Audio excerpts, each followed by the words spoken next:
Hello and welcome to ClapperCast. I'm your host as always, Carson Timar, and today I'm once again joined by Mr. Editor-in-Chief Jak-Luke Sharp as we continue our Hot Bond summer with a look back at On Her Majesty's Secret Service, a very interesting and pivotal film in the Bond franchise.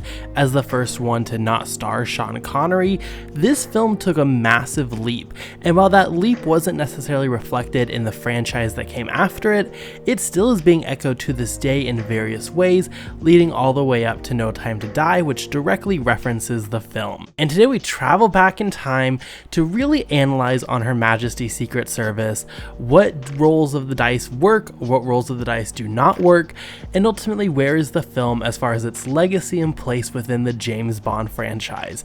This is a really fun episode, I think. It was really rewarding to go back to this film and really get into it and really discuss the film.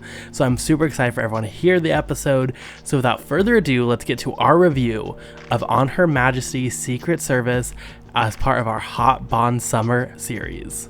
Okay, everyone, grab your martinis. Welcome to another Hot Bond Summer edition. Today, talking about On Her Majesty's Secret Service. Excited today, a very unique James Bond. I think now we take for credit, or we take for granted a little bit, of how the James Bond universe works with different actors portraying the character in these different eras. This is the first time Sean Connery steps down. Bond has to decide, what are we going to do without our actor, without our James Bond? And they make some interesting choices, right? We'll certainly get into those. And I think, Jack, it's probably best to frame our conversation, to start our conversation at least, with a conversation about Bond himself, not James, sorry. Cannot speak today, I guess. George Lazenby, a guy who was a pretty well-known model at the time, but had no acting experience, no acting credits, gets hired on as James Bond. It's a crazy casting choice. And we'll talk about the casting maybe a little bit later when we go to our Amazon Bond watch at the end of this. But we certainly would not expect this random model to get the job probably today. So he steps in. Very weird film to step in with many ways. Obviously, you want to capture the essence of Sean Connery, but also this film is very much so kind of defining its own route. So a very difficult position. Jack, I'll turn over to you first, because I know you are the Bond stan here. You are the 007 member. I even in the last episode you mentioned a bit, but I'd love to know your history with the film, but also your thoughts on how Lazenby does. I'll start with the history of my film. My history with the film. Sorry, I'm speaking in tongues as well. It's so warm here as well. I never watched this when I compared to the original stuff I watched. I think when we first started talking about the likes of Connery, and when we were talking about Thunderball, this wasn't on the video player cassette really. Like, it was just not a thing. I didn't have this to watch. I knew very little about it, and it was only when I was about 10 or 11 when I remember my cousin at my grandma saying, "Oh, James Bond was married." I was like, "He was married? When was he married?" Because I knew they were based on books, but I didn't know much of that. But I hadn't seen everything at that point. It's like, "Oh, he's married. It's in the best one." My uncle, his dad said, "Oh, it's the best one. It's a Majesty's Secret Service." I'd never heard of it. And it was only until the DVDs got redone in 2010, that's how bad this was, that I watched it. And the first time I watched it, I was like, "Oh, this is strange. This is odd. Something's not quite right here." It's a good film, but it's not my Bond. It's not Connery. It feels like Connery. It feels like Roger Moore. Something's a bit off. It feels like not necessarily parody, but something within the like a friendly comparison. Let's say a rival, something that's similar but not too different. And then as time's gone on, it got released on 4K on Apple TV, and since 2014 or something like 2015. And I've watched it every year for the New Year's to rein it in, and I've sort of fallen in love with this film. It's interesting. This is gonna be a lot to talk about here, because it's like, as you mentioned in your prelude, there's a lot to do about the context of the film, and there's also a lot behind the scenes towards the film. There's two very different areas here, which I can't wait to get into, because it's I think, like you said, this is going to be fascinating to talk about. But this film has grown on me. It's blossomed beyond belief. I really do appreciate this film. I love it. And I've really come to consider this. God, I don't want to go too early on this, but this is my top five, one of my top 5 Bonds. Now, if I had to put a gun to my head and be objective, I love Thunderball, I love Goldfinger. the likes of GoldenEye is great. Dalton and Craig, we'll talk about later on. Obviously, with Brosnan and Dalton yet to come, and there's a few bits of Moore like there as well. But God, is this good? This is what, the fifth film or the sixth film in a franchise at this point where it's still evolving. It's still managing to find something out of a character. There's a lot to talk about because there's a lot of downfall as well that comes after this. But I'm always fascinated. I mean, even just like the Alpine descent sequence reiterate throughout this with Moore, with Brosnan, and then the Spectre with Daniel Craig. I mean, there's a lot of prototype here. What Eon did and MGM. A lot of fascination to look at, and Lazenby as one is really interesting. So I've sort of slowly blossomed to this, but for the last 6 or 7 years, it's every New Year's Day to bring to bring in. And it's interesting because this is considered to be, I'd say, the black sheep. But between us two here and the vast audience that you have, I actually think that MGM and Eon have a massive soft spot for this. They know this is the odd one out, and that is special. I mean, I don't know any other Bond film that had its own watch made of it. They did a 40th, a 50th, and a 60th anniversary Amiga to celebrate James Bond, but no individual film has ever got a watch. This did. I know that, especially on retrospect, not in conjunction, because obviously he wears a Rolex Daytona, which we'll get into that as well, because there's a lot to talk about fashion here where it starts. I'll throw it back to you because it's interesting for you, but I adore this. And there's a lot to talk about, so I'll throw it back to you, Carson. Also, with No Time to Die, one film really got directly referenced and brought up there. That was this one. We'll talk about that. Yes, because we'll get there. Issues with that, but go on. Sorry, we'll get there.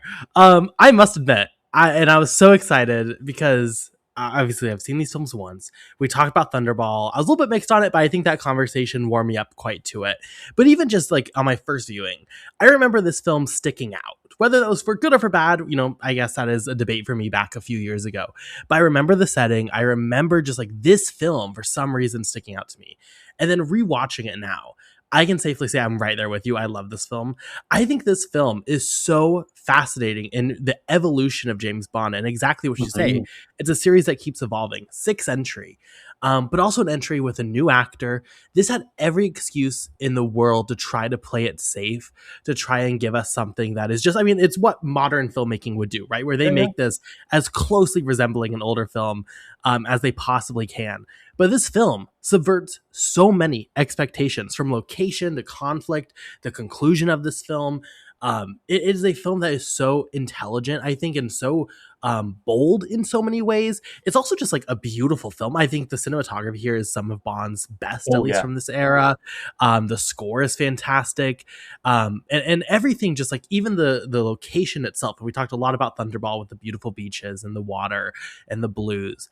Here you get a setting that is very different, considering it's isolated. You're trapped once you get onto the research laboratory. You're basically trapped in these mountains. It's a very luxurious place, but you're still a little bit isolated. But you get the whites, and you get the snow, and you get the cold, and you get, as you mentioned, the fashion with the jackets and the sweaters. It feels just so completely different, but in a way that completely works.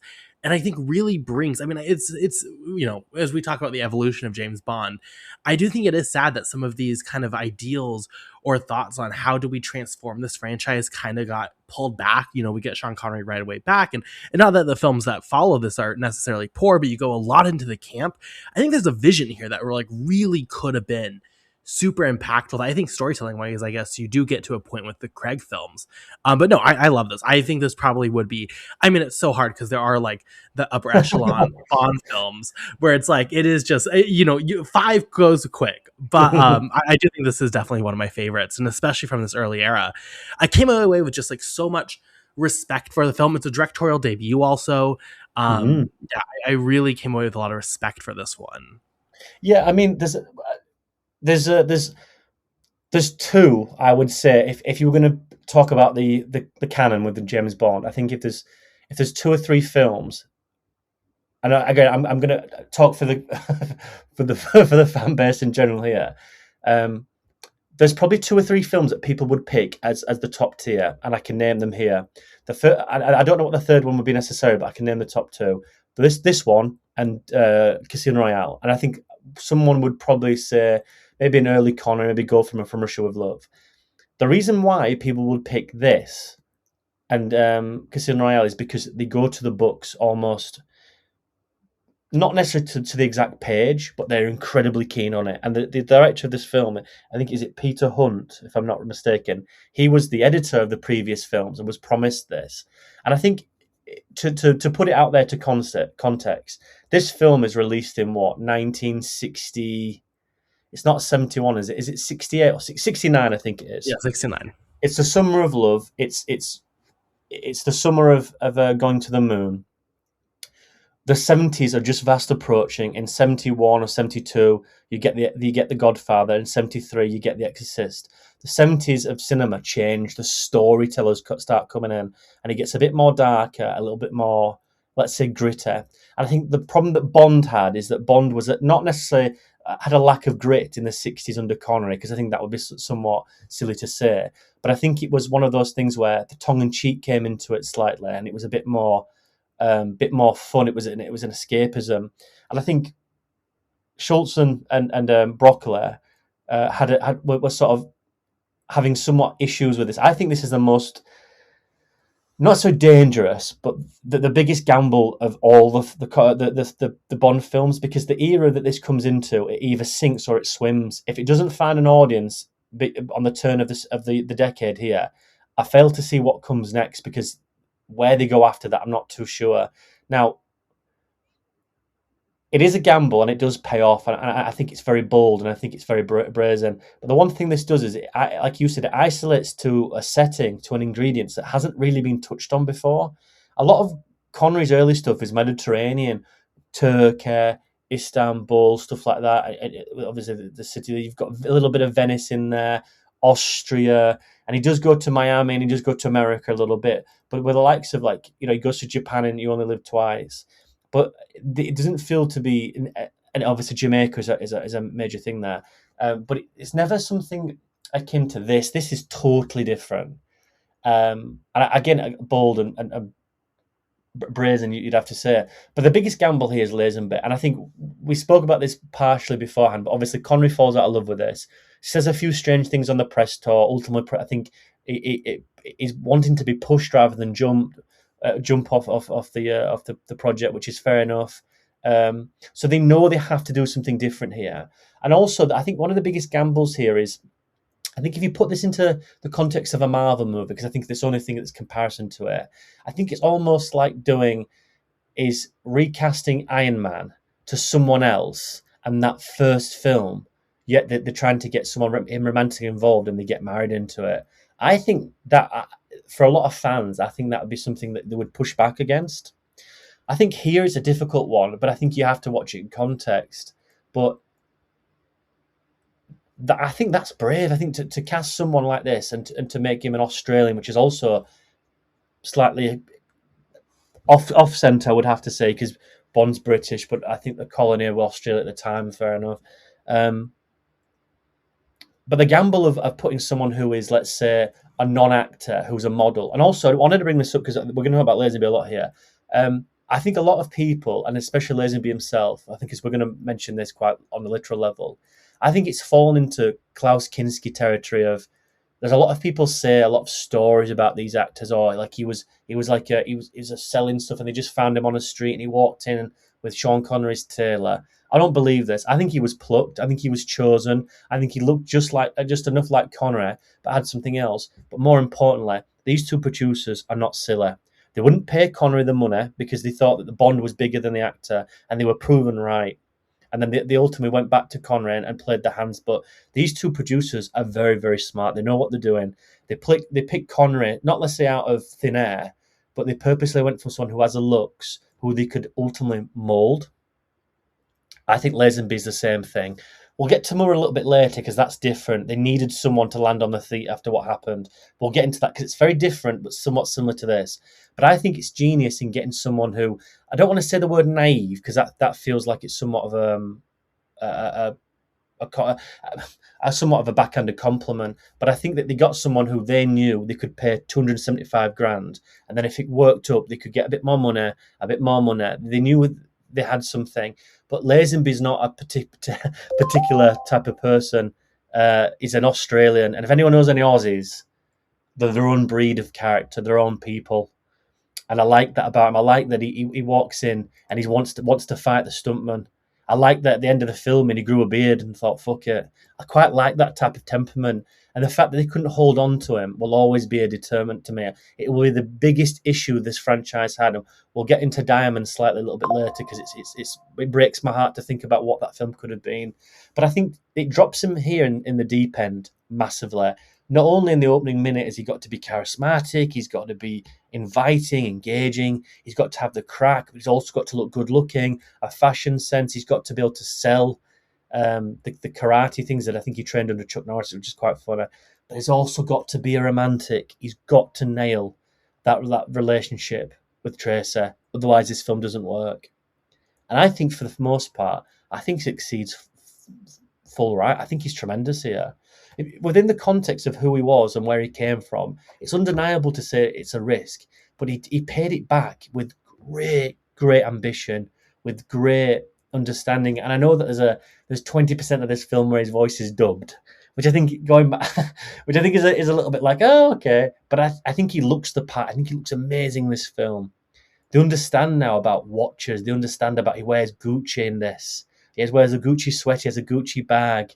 You know, they understand that he's suave. I mean, he's a gobshite as well. He goes to M's house and they talk about butterflies, and he talks about it, and he says, I just love that, and I love that he resigns and he goes into the box and the homage, the Thunderball theme and stuff like that. He's never really done that before, aside from, I would say, Skyfall. It did a little bit sort of less heavy-handed, let's say. But I think, like I said, within the context of his casting and what he had to achieve here, and I think with let's say, not necessarily with the weight on his shoulders, but with the idea of trepidation and what could have been, I think he's perfect with it. It's not too bad at all. No, I would agree completely. And beforehand, we were talking about the Hulu documentary Becoming Bond, which is Lazenby just telling his story of how he became Bond. And anything you see from that, I mean, anything you're going to get from that film, the biggest note is going to be the character that he is in real life. He, in real life, has this almost, I would say, like rock star energy, where he's kind of crazy. He definitely has a lot of personality. He's definitely very sex driven. It's definitely a bold choice, though. And I think he really works very well at finding the balance and finding the line between capturing some of the essence of Connery. What is this character? What has he been? But also carving something pretty new, pretty exciting.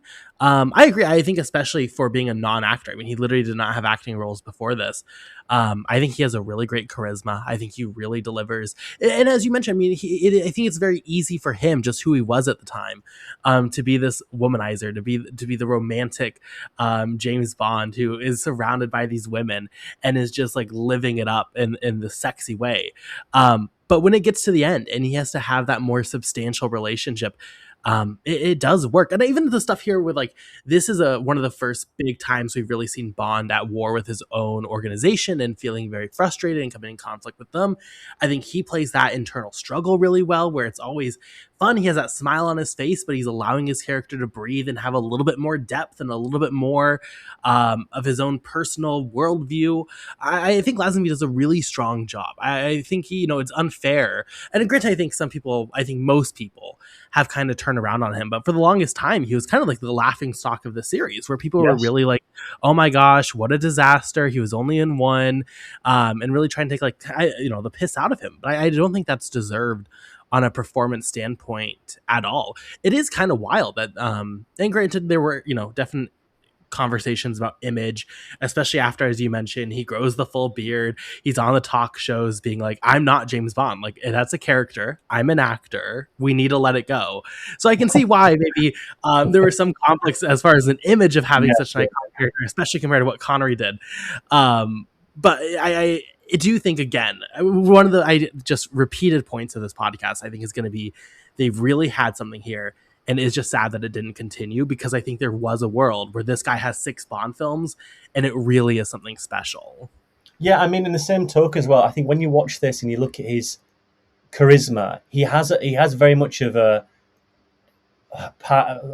sorry to keep on concerned, but he has like a I don't give a fuck type of attitude, and I think that that's not just character. I think that's him. I think he is a boy on a farm in Australia 10 years ago, 20 years ago, and now he's the biggest movie star, opened the biggest film at the time.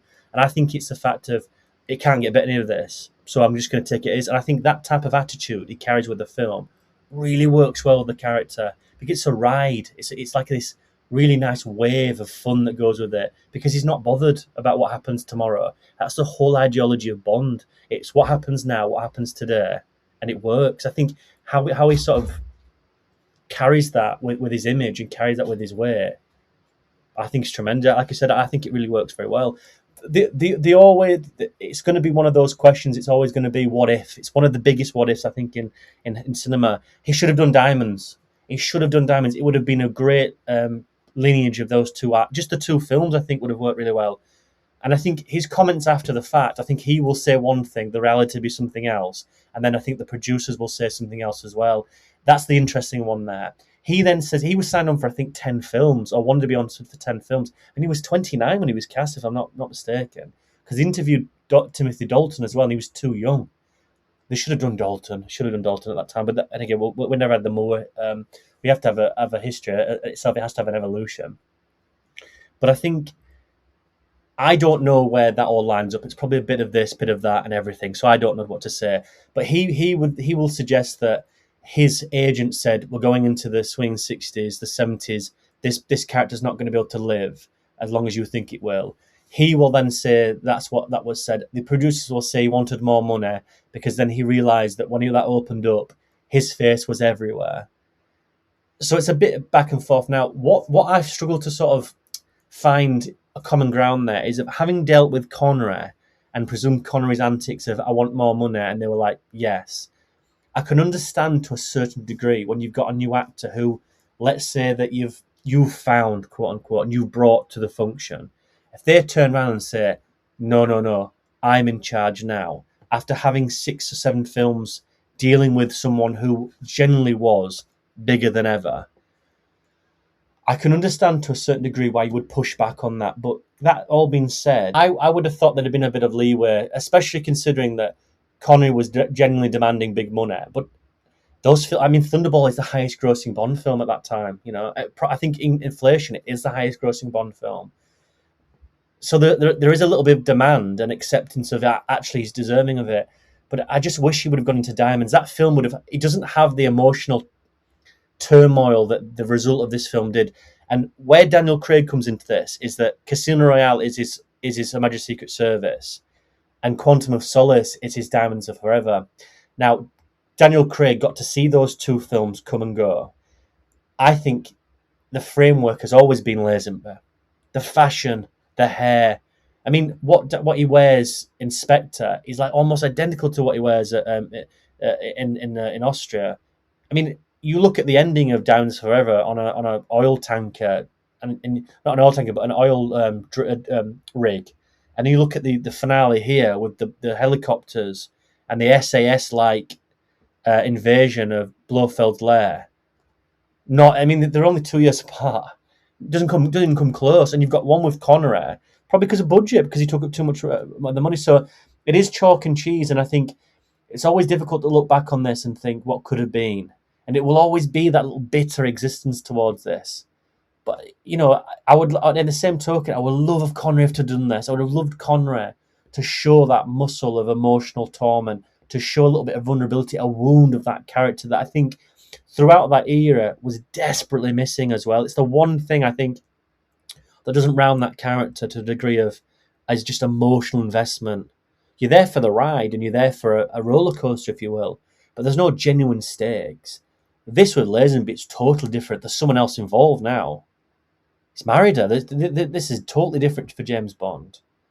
And you get to the ending and it's brutal. And I think, you know, Diamonds Forever ends that conversation in the prelude. Very disappointing. But again, like you said, a huge risk. I mean, I think the film, like you said, looks tremendous as well. I know I keep on talking here, but I think the opening as well with Aston Martin when she's she's suicidal, and he says it never happened to the other fella. Like I always find that I love that little tongue in cheek, and it goes into the credits. He's so cheeky, you know.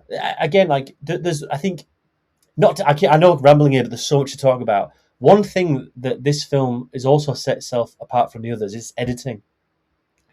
It's incredibly fast paced. I mean, the finale. I mean, oh my god, I'm like a schoolboy here, like just gushing a bit. But the whole bobsled sequence. I mean, like how brilliant is that? Like it's like it's so great. And then you have the editing, the fast cuts, which for this type of genre, for this type of film, is like probably first of its kind, incredibly evolutionary. And then you look at Quantum; they tried to do the same thing there with Mark Foster's film. It doesn't really work there. No. But yeah, we might get to that. I don't know. I don't know what you've got planned.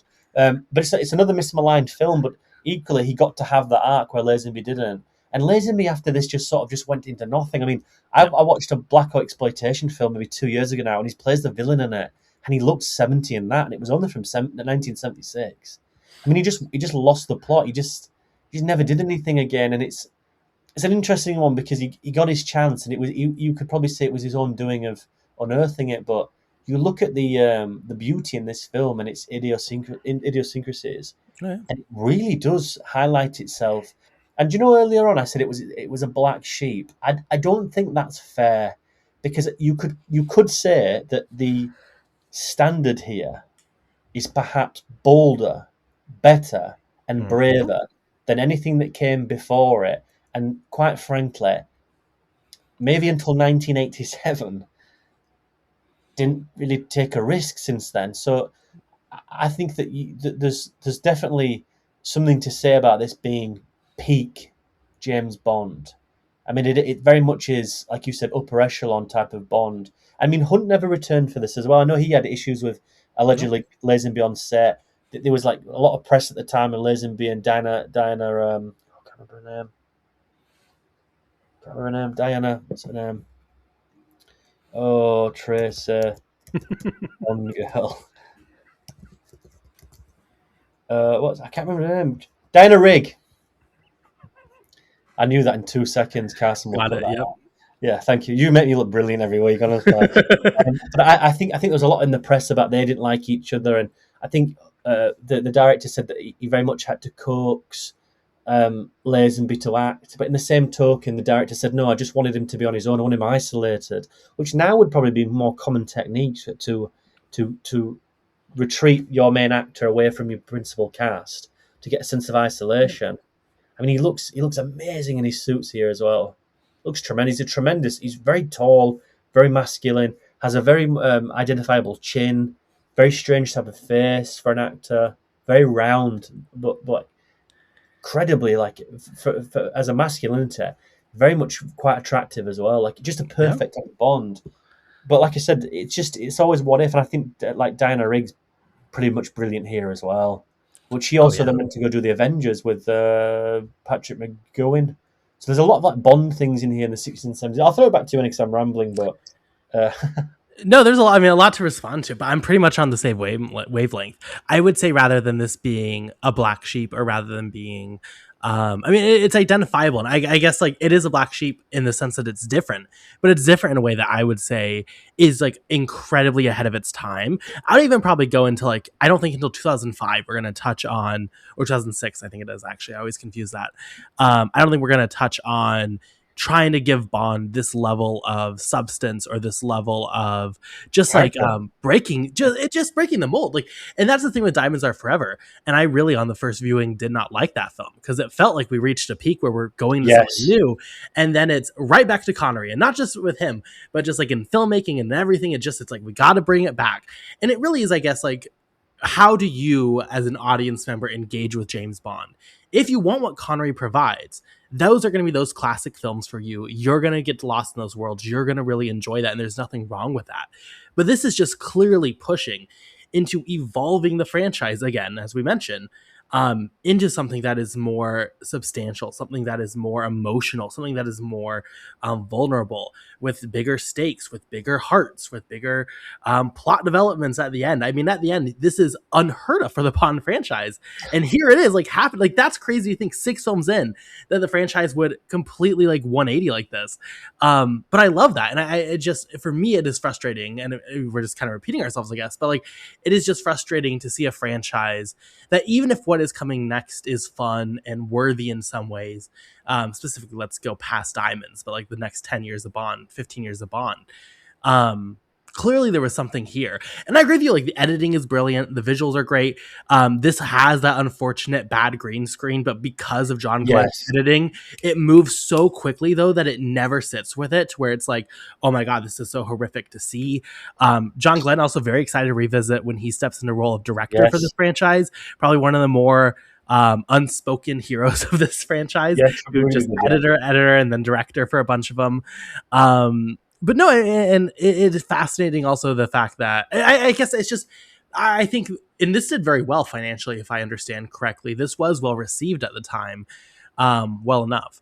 But I just think it's not what the studio probably wanted from Bond, which is like, it's interesting. We don't know, I guess, what we're going to get with this Amazon project. Could I see something similar? Maybe we'll get there. But it just feels like it's trying to reinvent Bond in a way that I really, really appreciate. And I think, again, it is super effective. It's super fun. There are some criticisms you could definitely throw at this. I think the first hour is fun. It definitely feels like it picks up once it gets to the ski Yes. resort. It takes a second to get there. That always for me is a little bit much. And then the actual villain plot here, I think, is something that is quite cartoonish at times. It is something that is quite Yeah. like, and I get that's part of Bond. And it's also interesting, this film though, because you mentioned it's close to the book. This is like known to being Yeah. one of the closest to the books. This book is very unique though, because it was written after the films. If I understand correctly, it was written and published after the films started being made. So it like is kind of in response to those, and it like makes fun of the gadgets, and it like tries to kind of respond and change the image of Bond. Right. So you're working with like a very nuanced perspective here in a lot of ways. Granted, again, this still becomes like a cartoon at the end with the plan of these angels of death and everything. Yeah. So I think it depends. I think that's probably the one very similar to Thunderball, where I'm like, if you're gonna go cartoony, just be cartoony for the whole thing. Don't be like, we're gonna build these serious elements and we're gonna take it slow and we're gonna be a little bit more grounded, and then we're gonna go into these women going around the world and causing these diseases.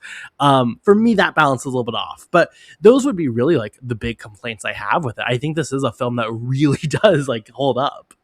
Yeah. I think I think if you didn't think too deep in it and you had to name your top 5 Bond films, I think all 5 of them will have Bond have an arc.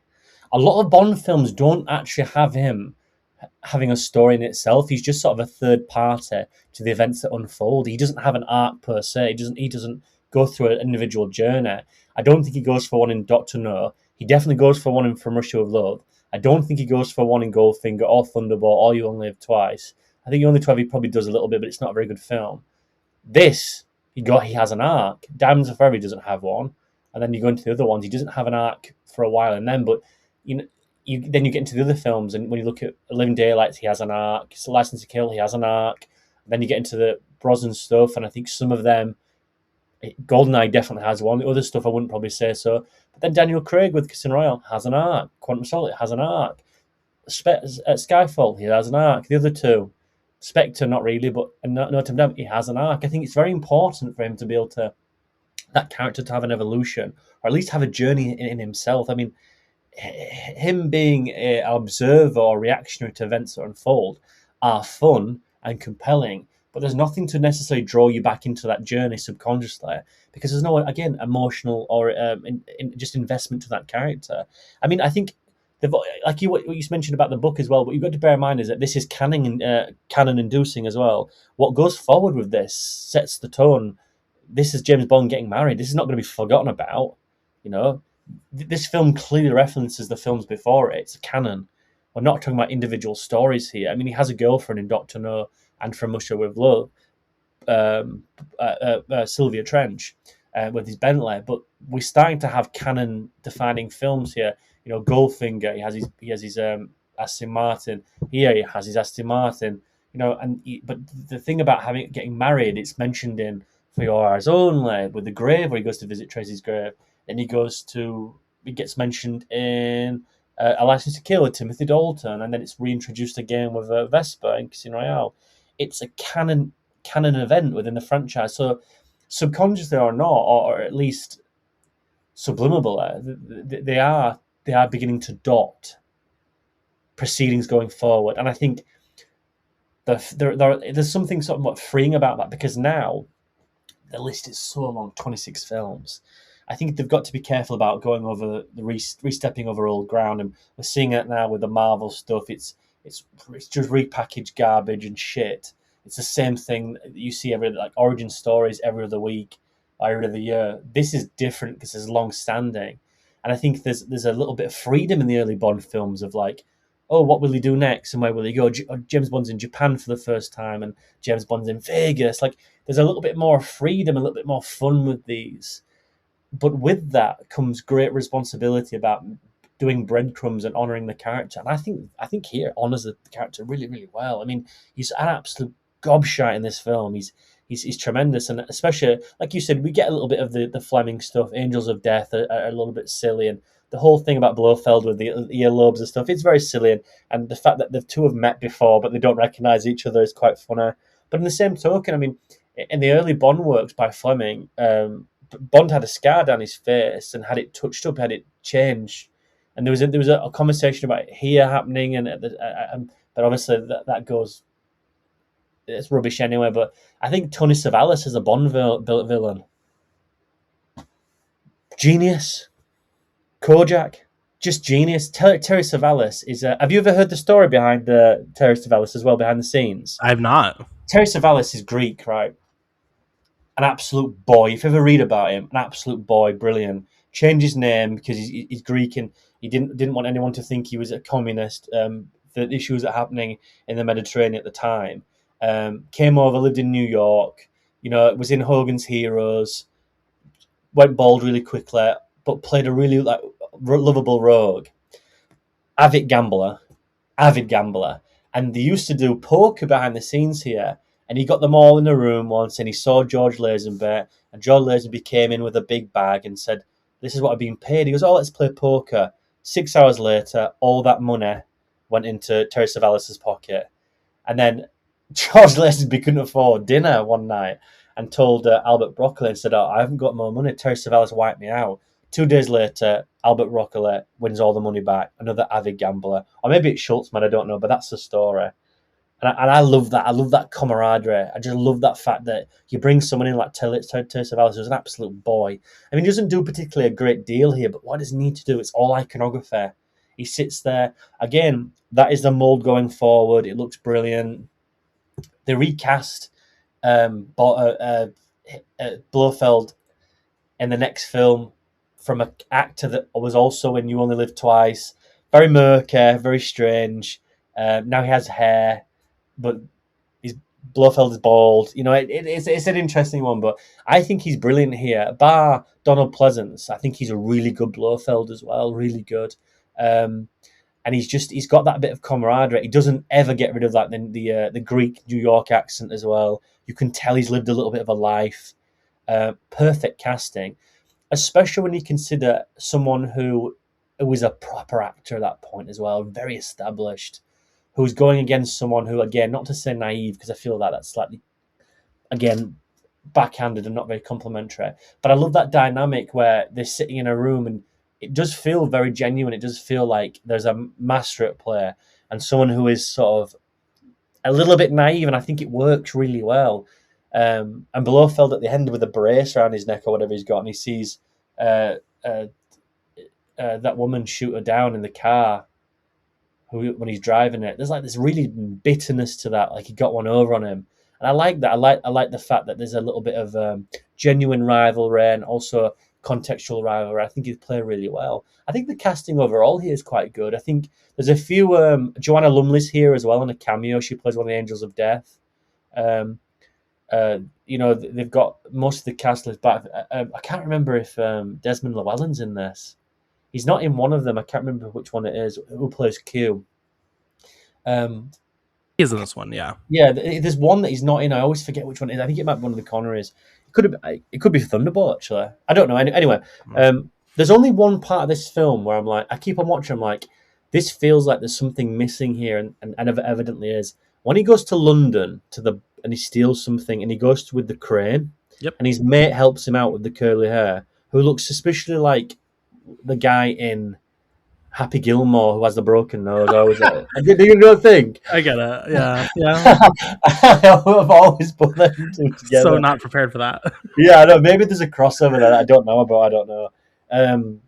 But yeah, there's like a deleted scene that's missing there, and I think you can tell. I think how that chops itself up is like you get what's going on, but it just genuinely feels like there's something missing. But other than that, for a film that's 150 minutes as well, 2.5 hours, Yeah. I think it flows quite well. But admittedly, like you said about the opening, it takes a while to get there, and the whole thing with Tracy takes a while with the father about I want you to marry my daughter, and then you have a montage and they fall in love. Something that would be a staple of the action genre going forward. But it's romantically done, and I think that there's definitely interesting pieces of fashion here that I don't think Connery would have been able to get away with. And I think when you look at this and you look at the likes of Parody, it does set itself up slightly too much for it. But I found there's like a nice romanticism with this as well. It feels like a bygone era. It looks cinematic as well. It looks like the imagery of when they're flying with the helicopters, when with the sun in the background on the peaks. Oh yeah, it's unbelievable at times. There's a pool shot that looks gorgeous. Like there's so many shots here that are stunning, and even just the iconography of when you're in the hospital hangar, I don't know, whatever it's called, and the helicopter's flying outside, like it looks fantastic. But there's so many. This is like that was the number one thing that immediately stuck out to me was like the cinematography here mixed with the editing. Really, it is a gorgeous like film. And granted, I just watched Supergirl, so like blockbuster cinema is not maybe my cup of tea right now. But I was like, how did we lose? Like, it just looks good. Like it looks like cinema. And now when you go to a blockbuster film, it doesn't look like cinema. It's very weird.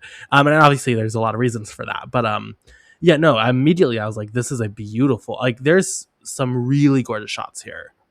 Did you ever get the impression watching the Bond films is that they almost peak and they're afraid to go any further? They get to a point within, let's say, the entries of the films.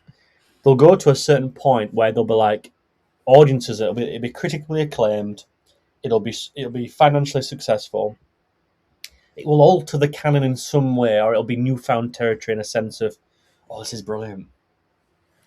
And the next film afterwards, they're so worried about not being able to upset that fan base that they won't risk doing anything similar while also doing anything that's a risk to the actual franchise. And they catch themselves constantly in this really grey area of delivering the same thing. Mm-hmm. And throughout the franchise, you can name them. This is one of them. But I also think that Goldfinger is the first one where Thunderball afterwards is very much similar, but I think I love Thunderball, but after that, You Only Live Twice is just safe. It doesn't take any risks whatsoever. I mean, there's a few risks there nowadays. Didn't age particularly well, but yeah. I don't think in context, in contemporary times, let's say that. But I think then you get to this is the risk, but it works. It's a success, and then they go back to the dormant with diamonds. And then they'll do something like The Spy Who Loved Me, for example, and then they'll do Moonraker. Oh no, they'll do what is it? Yeah, it's Moonraker 1980 because it's 1977. It's like, right, okay, like and then after that they'll do For Your Eyes Only, and which is like a really good film in Greece as well. Really, really good. It's Roger Moore's best. One of my favorite Roger Moore films of the Connery era. And then they'll make Octopussy, and you just think, very odd, very odd. But again, those are based on the books. Where this comes into real issues here is that what this film also suffers from, and not necessarily the film. It's just a byproduct. It's not really this film's fault whatsoever. Is when the after License to Kill, when the book stopped being obviously being produced or adapted, and they start doing original textures. GoldenEye's a big risk, like this, but it works. And then they'll do Tomorrow Never Dies, and it's like, right. And then they'll do The World Is Not Enough, which is the same film as this. Yeah. Which is interesting to get your opinion on later on, because we'll talk about this, because this is rhymed and homaged a lot, and I think there's a lot here, that's an interesting parallel, which we'll talk about later. But then you'll get like Die Another Day, where you think, Jesus, what? But then you'll get the Casino Royale, and then you'll get Quantum, Skyfall, Spectre, and No Time to Die, and it's all the same stuff, just repackaged with different fonts. And to me, I've always found that to be genuinely unbelievable, the fact that they're not willing to risk it. They'll do one big risk, they'll financially take it in, and they'll moderate it to get financial reward back and not take any risk. And to me, granted, there's not really a great deal you can do with Bond. He's 26 films deep at this point. I appreciate that. But if anything, Skyfall on its 40th anniversary, no, it would have been his 50th, Jack. You silly twat. His 50th anniversary. I mean, the Down of a Day was its 40th, and that we don't talk about. That's the Ruber. We don't talk about that one. But, 50 years on, it proved that you can, change a few things, bits and bats, but you can make that character self-important. You can make that character really interesting. And yet, the next two films they make, it's like, right, so we're doing the same thing. Vesper, we get that, yeah. But that was done in Quantum now. Let's move on. And they make the Bond girl. It's just interesting to do it. And this film's eerily similar. It's like they managed to really shake things here, but they were so worried about the foundation. They go back to normality, and it's always going to be the thing with Bond where this next film, the Amazon film, will be interesting. No matter what they do, it will be interesting. But like I said to you about a little bit earlier, we spoke about this in Thunderball. It'll be the follow-up that'll be the big one. Because they can't afford to recast Bond if no one likes him. They can't afford to recast or go a different direction like other things are doing. Like you can't just recast on that level now. You can't do it. Ultimately, they'll have to. I mean, they can do because it's a conglomerate and they're not bothered about anything. But in the same token, I think that you've got to see it through. They can't just cancel it. It's too big. It's not like a Harry Potter now. It's like, it's Harry Potter HBO. They can't cancel that. That's massive. They can't afford to do that. They can cancel Time Bandits, or that silly thing that the Duffer Brothers did for Netflix. Not Stranger Things. That's silly in its own right. And another thing with Alfred Molina, they can cancel that because it's a one done and thing. It's over and done with. They can't get rid of Bond. It's too big of an asset. So when you look at stuff like this, I find it really freeing. But also, you've got to remember, in context, these films were big gambles, and like I said, it's a big success. I just want to talk, because obviously these films are yet to come, so I don't want to talk about too much of it because this wouldn't be very fair on you. But this film is rhymed a lot in the next 40 years in the franchise. I've always found that to be quite a big discrepancy because everyone comes out of the woodwork, myself included. Oh, it's my favourite film. And then I didn't really like it when I first watched it. It's Daniel Craig's favourite film. It's meant to be Sam Mendes' favourite film, allegedly. And it's meant to be everyone's favourite film of the Bond franchise. And I can see that, can understand why. It's homaged throughout its legacy to a degree where it must piss Roger Moore fans off and Connery. If I was Connery, God bless him, Sean Connery was like, it was Bond. But there's got to be a part of him where he would have thought, that Australian bastard, like, I've done 5 films for these. 4 of them are highly regarded.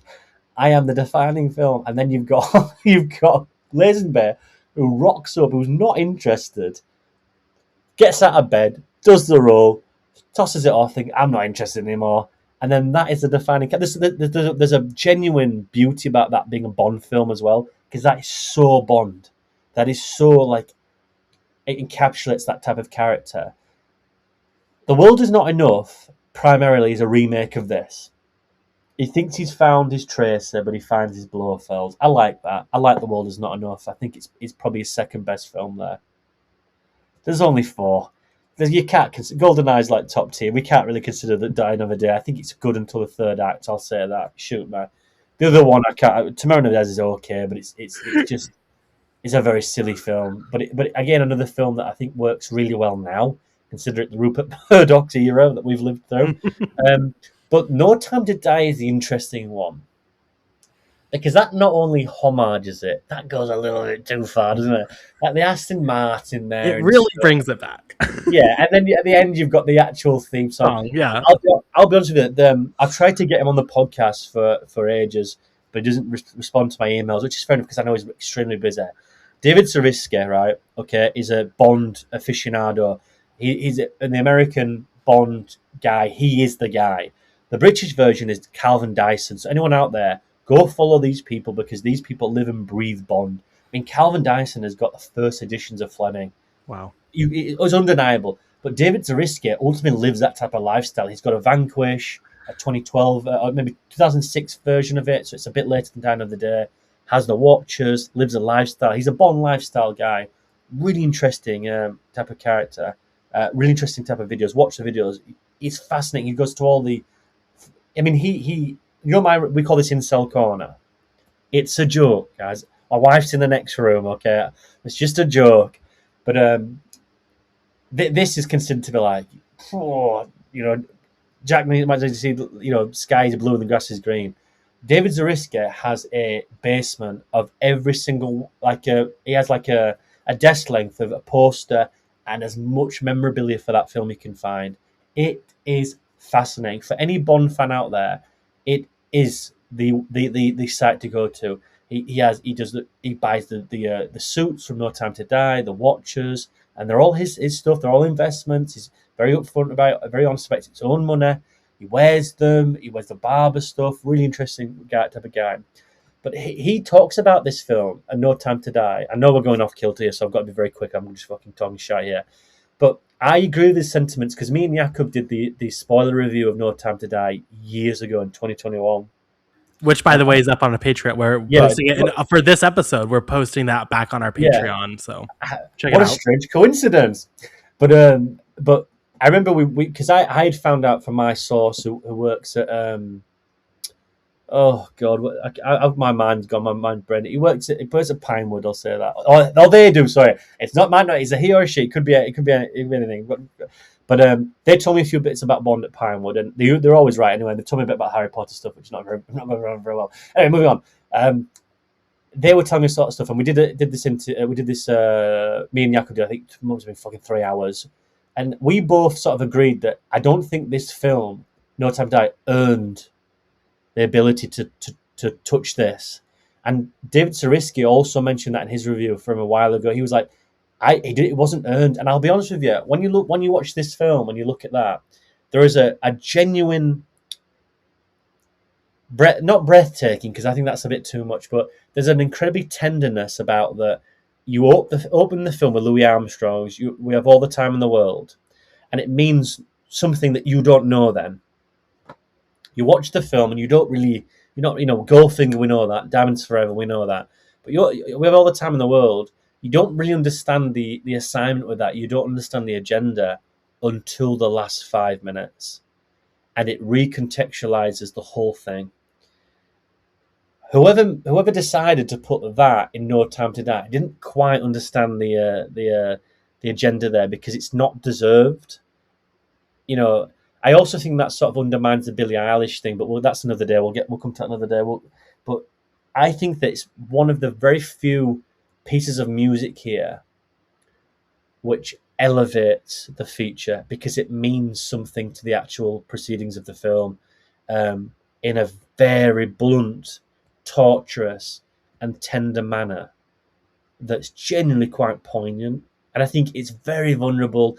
He just holds them. We cut to black. When the film's not bothered about the revenge, that we would have another act now. We would have another 40 minutes on it, wouldn't we? That would be a second to third act. It ends on that. It's a brutality about it. And you have the Louis Armstrong. I can't necessarily, aside from perhaps You Know My Name by Chris Cornell, you know my name, and then at the end he says the name's Bond. I thought that was my rent. I know, sorry, it was like we were copyright claimed. Okay, yeah, karaoke there for a second. Sorry, but there's something that probably works really well, because the last thing about that is the name's Bond, James Bond, and the title sequence there, and I sort of appreciate that. They're somewhat similar, but different sort of tenderness to it. A little bit more of an opposing view of that. but it really works here with vulnerability. And I think when you look at the film in general, I think vulnerability comes up quite a lot here. I mean, there's so many scenes I like here. The ice rink scene, when he's when he's bedding all the women there, and he's married, and yeah, like she's like stroking him on the thing, and he's eating sausage and stuff like that. There's so much like it managed to get the comedic note out of this, but not become too silly that I think Moore's stuff would then become not necessarily isolating, but it would become a little bit like, oh, right, okay, that, what does he call? What's the Bond girl called in Moonraker? I can't remember what her name is now. It's just something Holly Good. Is it Holly? Holly Good. I'll have to find this now because it's not Holly Goodcock. It can't be. It can't be that. It's Holly Goodhead. There we go. So much more mature. Yeah, I mean, it's the same difference, isn't it? It's very vulgar and lurid, but there is, it's a vulnerability here, but also I think it does really well with the comedic entity, and it's dark at times. It is a dark film, but I really do like it. It's one of my favorite Bond songs. It's also a Bond song I don't think anyone's ever done justice to by Louis Armstrong, who was his last recording. He's already died like not so long afterwards. So it has in its own right there. It has a legacy like Chris Cornell's. You know my name. There's also one that has a very bitter tasting legacy there, obviously because Chris Cornell's passed. But yeah, I don't think I've ever heard someone do a rendition of this. We were talking about off it. This sounds like I'm fucking just rambling here, so please get into it. My wife in the other room probably said like, "You can let Carson talk." But one thing that we mentioned beforehand, we're talking about like supplying media here as well, or other media that it ties into this. There is a Bond for its 6th anniversary. Amazon produced a live show where a lot of singers came on and did their renditions of Bond songs. And I don't know if you know Paloma Faith, but she sang GoldenEye, and it's terrible, but it's also brilliant. No, it's really good. She goes, GoldenEye! It's really funny. Do you know, if you have a couple of drinks and you watch it, it starts really good, and then just like sort of like balloons into some silliness. Like Jamie Callum, who's like a jazz singer, he sings From Russia With Love. Oh. Really good, but Shirley Bassey comes on and she does Goldfinger. Tremendous. She does Diamonds. Tremendous.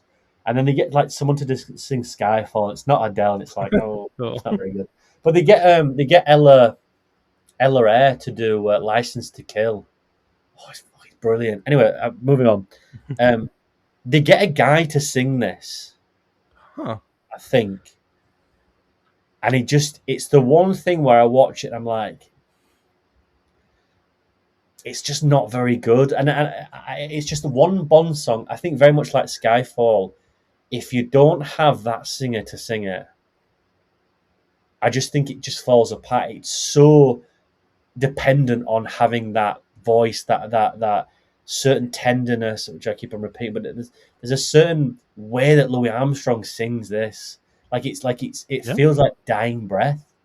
And again, granted with the remarks that the film says in itself and all of its finale, that there's a really sort of like, whoa, earthiness to it. And Skyfall with Adele, just for her sheer talent, is like outstanding. I mean, anyone can sing that No Time to Die thing. I've never even listened to that. I listened to it twice. I listened to it in the car once when it got released. I thought, this is terrible. And then I listened to it in the film and I watched it in the cinema. Like, this is terrible. I just skipped past it. I think it's terrific. Yeah. And also, I'll get onto that, but being saying all this stuff on Instagram and then making a film, like 9 films of James Cameron, like, where's your carbon emissions there? Anyway, we'll get onto that another day. We'll get onto that another day. I don't know how. Yeah, I know. It's disgusting. We'll get some slander for that.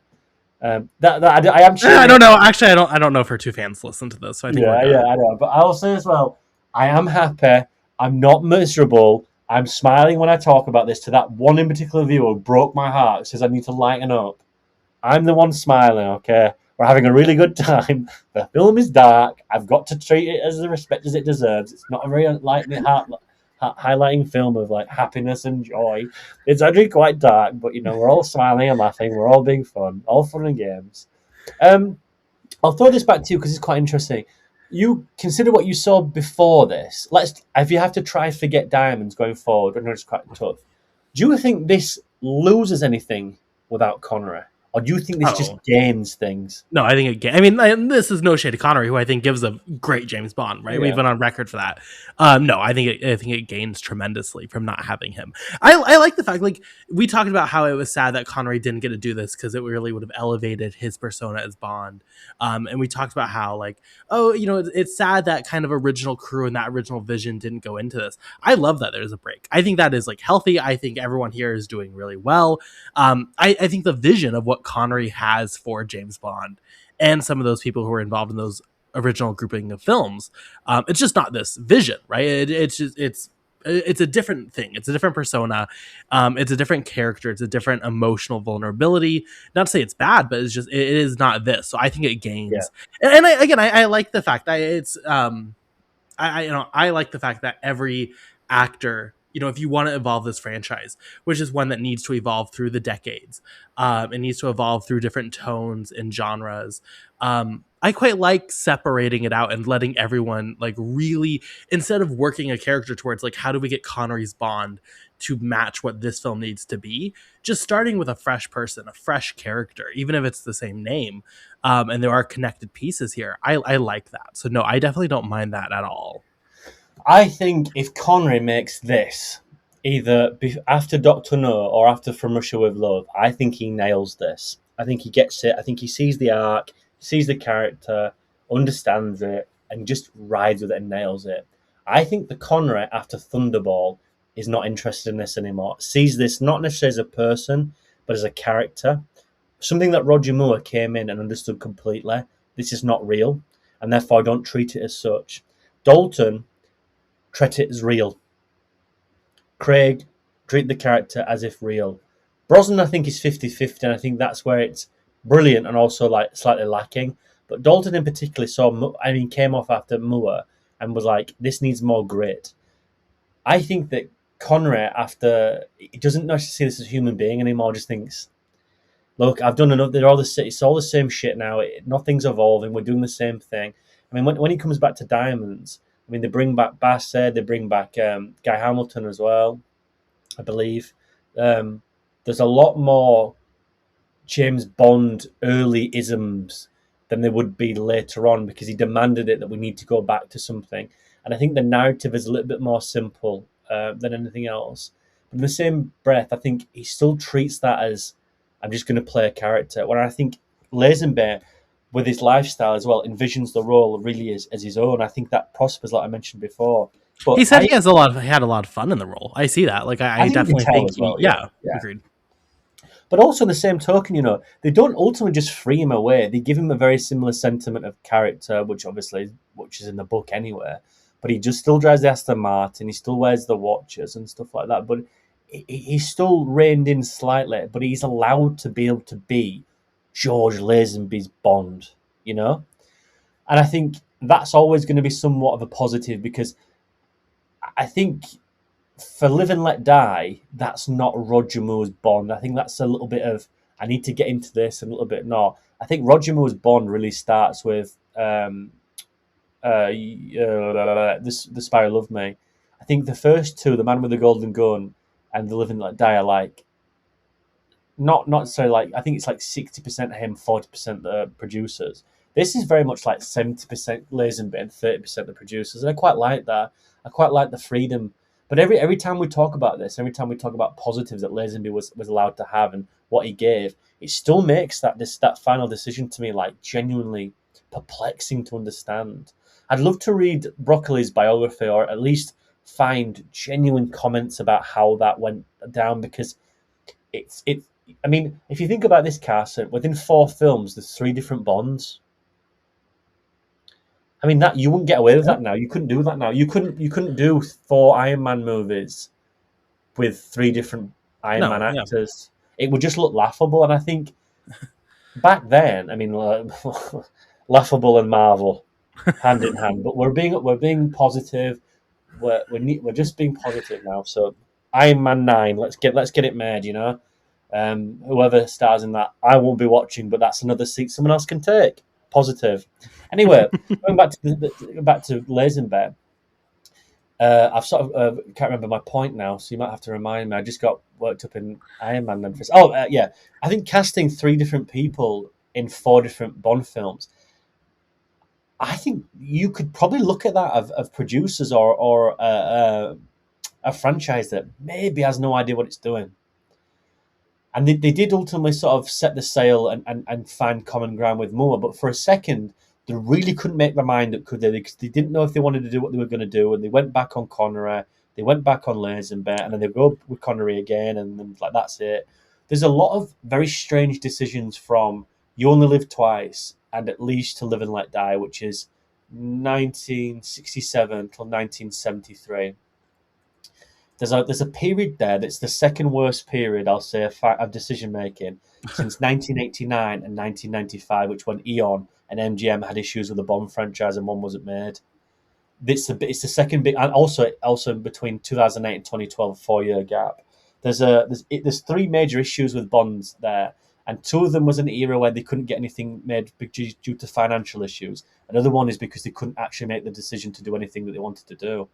And it's interesting because it's hard to see really where this would have gone with Lazenby, because you would have got very good films, I think, but then you don't really get the knock on of Dalton after the humor of Moab. So I think what happened for the better, because as an evolution, it just took longer.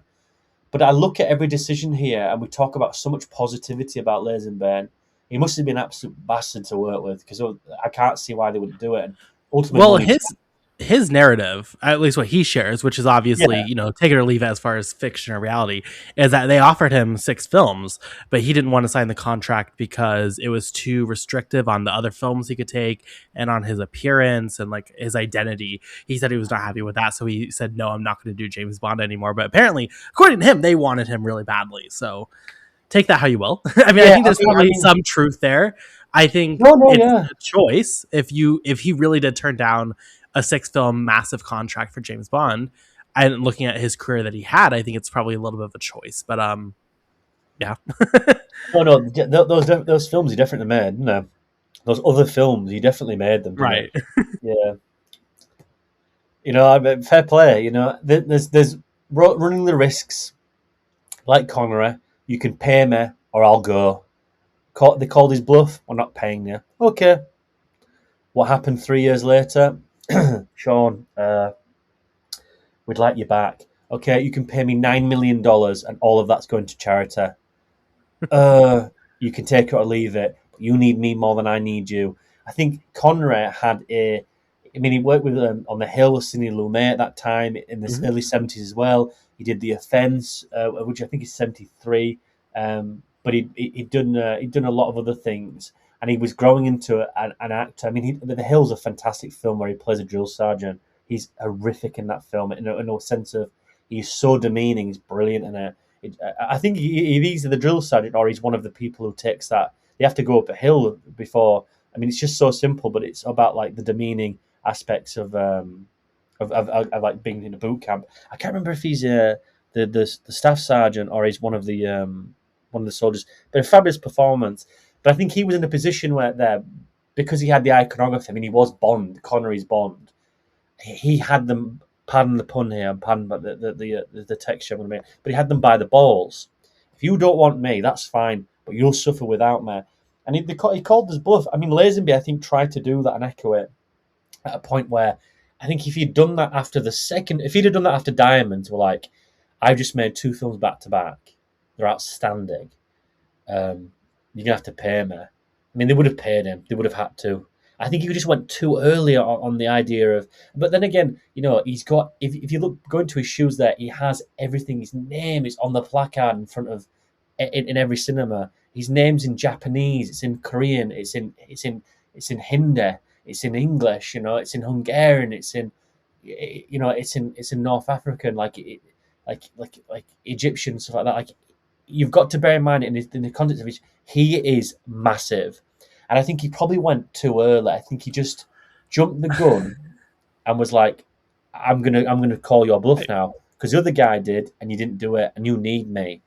And they sort of made him look a little bit of a prick, because And I say that with all fun and games, but I think they really did. I think he went, well, Yeah. I'll just go back to the other guy and then pay him more.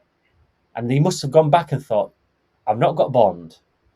They've gone back to Sean, and they're also paying him more money. So I've gone in there asking for more money. I want more Bond movies, and yet they're not giving me any Bond movies and paid Sean more. As a producer, there, I don't know how Nick would find a producer like that, but surely that's got to be sort of counterintuitive. But hey, it works, and I think it's a bygone era, but it's always perplexing, the idea here. I mean, you spoke about earlier about his documentary, which I've seen as well a long time ago, and it's interesting, isn't it? He's an interesting character. Yeah, that's a great way to put it. I mean, I would not say I thought I was going to leave the documentary a lot with a very different emotion about him than I did, but he's just a fascinating person, right? Like just hearing him talk, hearing him share stories.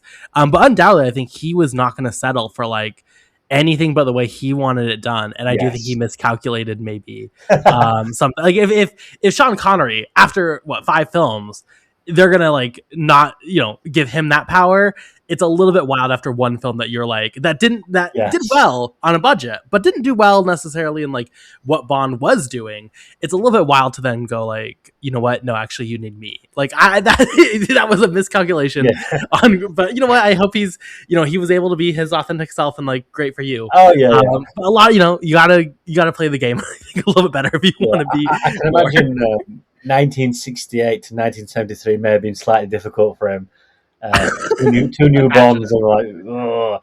I tell you one thing though, it's interesting because by all accounts, he doesn't have a filter. No. I've never met him, but I've known people who have, and I've known people who go to like a Q&A. He doesn't do it anymore. He's retired. I think he's 90 now. I think he's 88 or something at that age, and he's always looked very dapper. He's always looked very smart.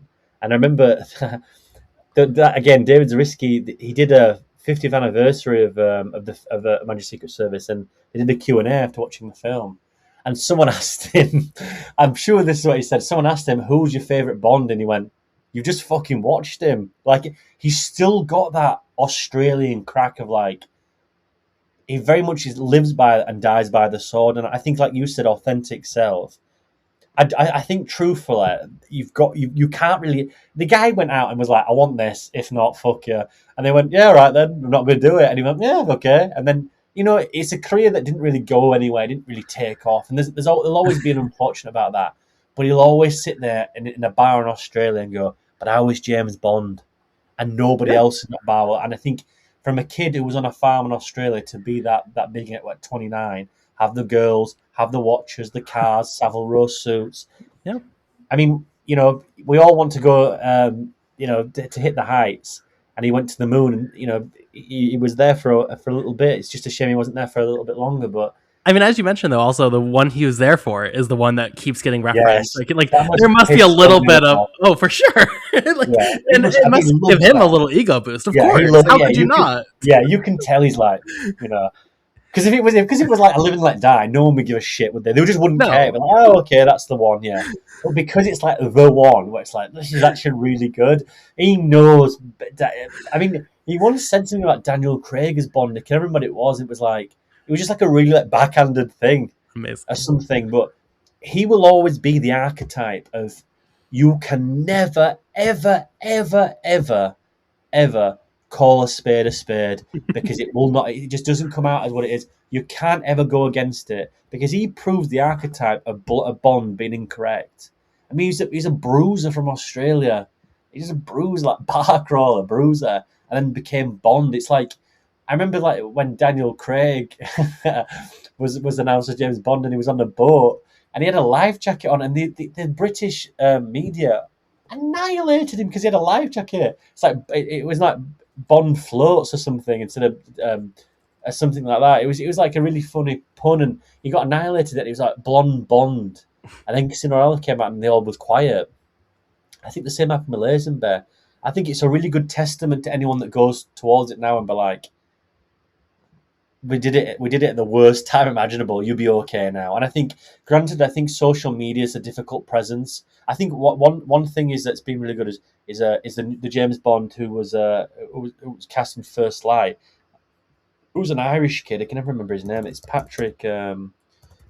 Is it Patrick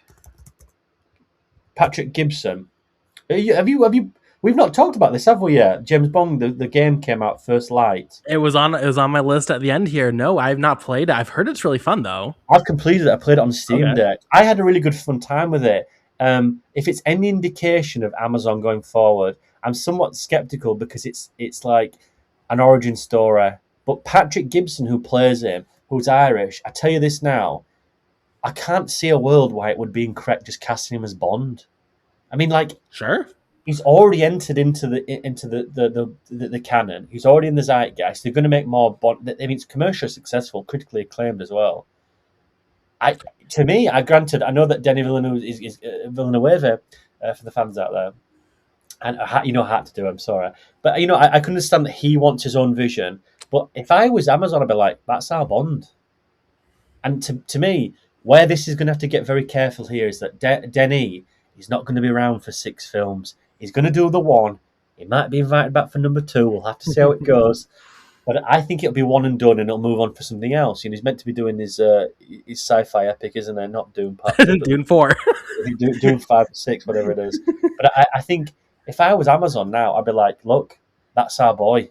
I'd just go back to the producer, do what Broccoli did when Roger Moore after View Yeah. to a Kill was like, I'd like to do another one, and he went, no, that's my boy now, Timothy Dalton. That's my Bond.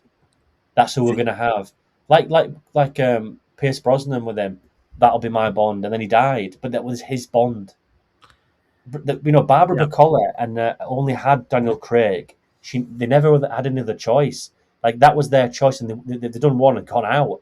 But Albert Broccoli had what 5 Bonds? Well, not 5. He had Connery, Lazenby, Moore, Dalton, and he had Pierce Brosnan. He had 5 Bonds, and he always stuck to his guns by Lazenby.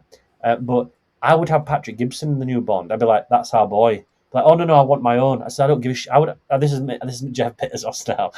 I would seriously, hand on heart, if I was a producer at Amazon Studios for James Bond, and this is, I know that people are gonna be like, oh, what you on about? But I would say, I don't give a shit what you want. You work for me. I know this is gonna sound Jeff Bezos or anything. It sounds really bad when I say it. Like you work for me. You'll piss in those bottles. You won't have a break. But what I mean, yeah, but that's what he's like. Anyway. No, But I what I believe mean it. is, I would take control of that franchise, and I would be. You got to bear in mind, Bond is a national thing. It's a worldwide thing, but it's a national Trevor. It is a canon zeitgeist event in the cinematic form. It just is. It is one of the defining images of character. It is. If I was a producer who was able to have this and course this to a point where I was comfortable as, I would personally, and this is my pitch here, I'd say to Denny, I'd say, I don't care what you want. You'll make the film that we want. This is Bond you're talking about. It's not a film that you're making for us. We're not making a film for you. You're making a film for us. We've got our boy, it's Patrick. If you don't like that, then you don't like the material. You'll go do something else, but you'll never work on Bond ever again. Do you understand? And I'd say that to Christopher Nolan, I'd say that to Denny, I'd say that to anyone who walked up to it, I'd say, this is our Bond. You can come and work for us. Like Albert Broccoli in 1981, Steven Spielberg rings up. He's like, I'd like to make a Bond film. No. Why? You're not for us. Steven Spielberg, who had just made Jaws, who had gone and just done Close Encounters, was massive. Albert Broccoli would rather hire John Glenn, or I would rather hire Guy Hamilton or something like that. Someone who knew the character, who was inside the family. They weren't bothered about outside voices. And granted, Barbara Bacall made the best decision on Casino Royale. Is that what do? We bring back Martin Campbell, who did the same thing on GoldenEye. Yes, it's safe, but we need it to be safe behind the camera because Daniel's the biggest risk. But he's also worked with Brosnan. He understands that. It's common sense. It's good producing. But now they brought Denny in. Why is he casting James Bond? What's he going to be in the producer room? He's off after one film. That's why they need to take. That's why when it becomes something bigger than this was, where it's not just 2 people in a room, Schultzman and Broccoli, where it becomes a committee, it becomes slightly problematic because you've got to get now a director involved who's going to be massive, who's going to make decisions. When Hunt came involved with this, I want it to be fast paced. I don't think it was Broccoli and Schultzman who chose Lazenby. He didn't have a Scooby, and that should be the way forward. Because them two have left now, and Barbara and her stepbrother Michael G. Wilson have also left. That to me now becomes there's no one really to guide that, and because there's no name and no one to take hold of that, the committee worries me. But I would say if I was at the committee there, or if I was the producer involved, very much like Kevin Feige's at Marvel, I'd say, we don't work for you. You work for us. And what's worse saying that is it because it's Amazon, it makes that totally worse. That makes it like so bad, doesn't it? But I do like your world where Amazon is like the one pushing to cast a small actor. I feel like Amazon wouldn't want this guy. I think Amazon would want Jacob Elordi over him. Carson, don't think that a popular conglomerate like Amazon wouldn't be for the small person in life. Come on.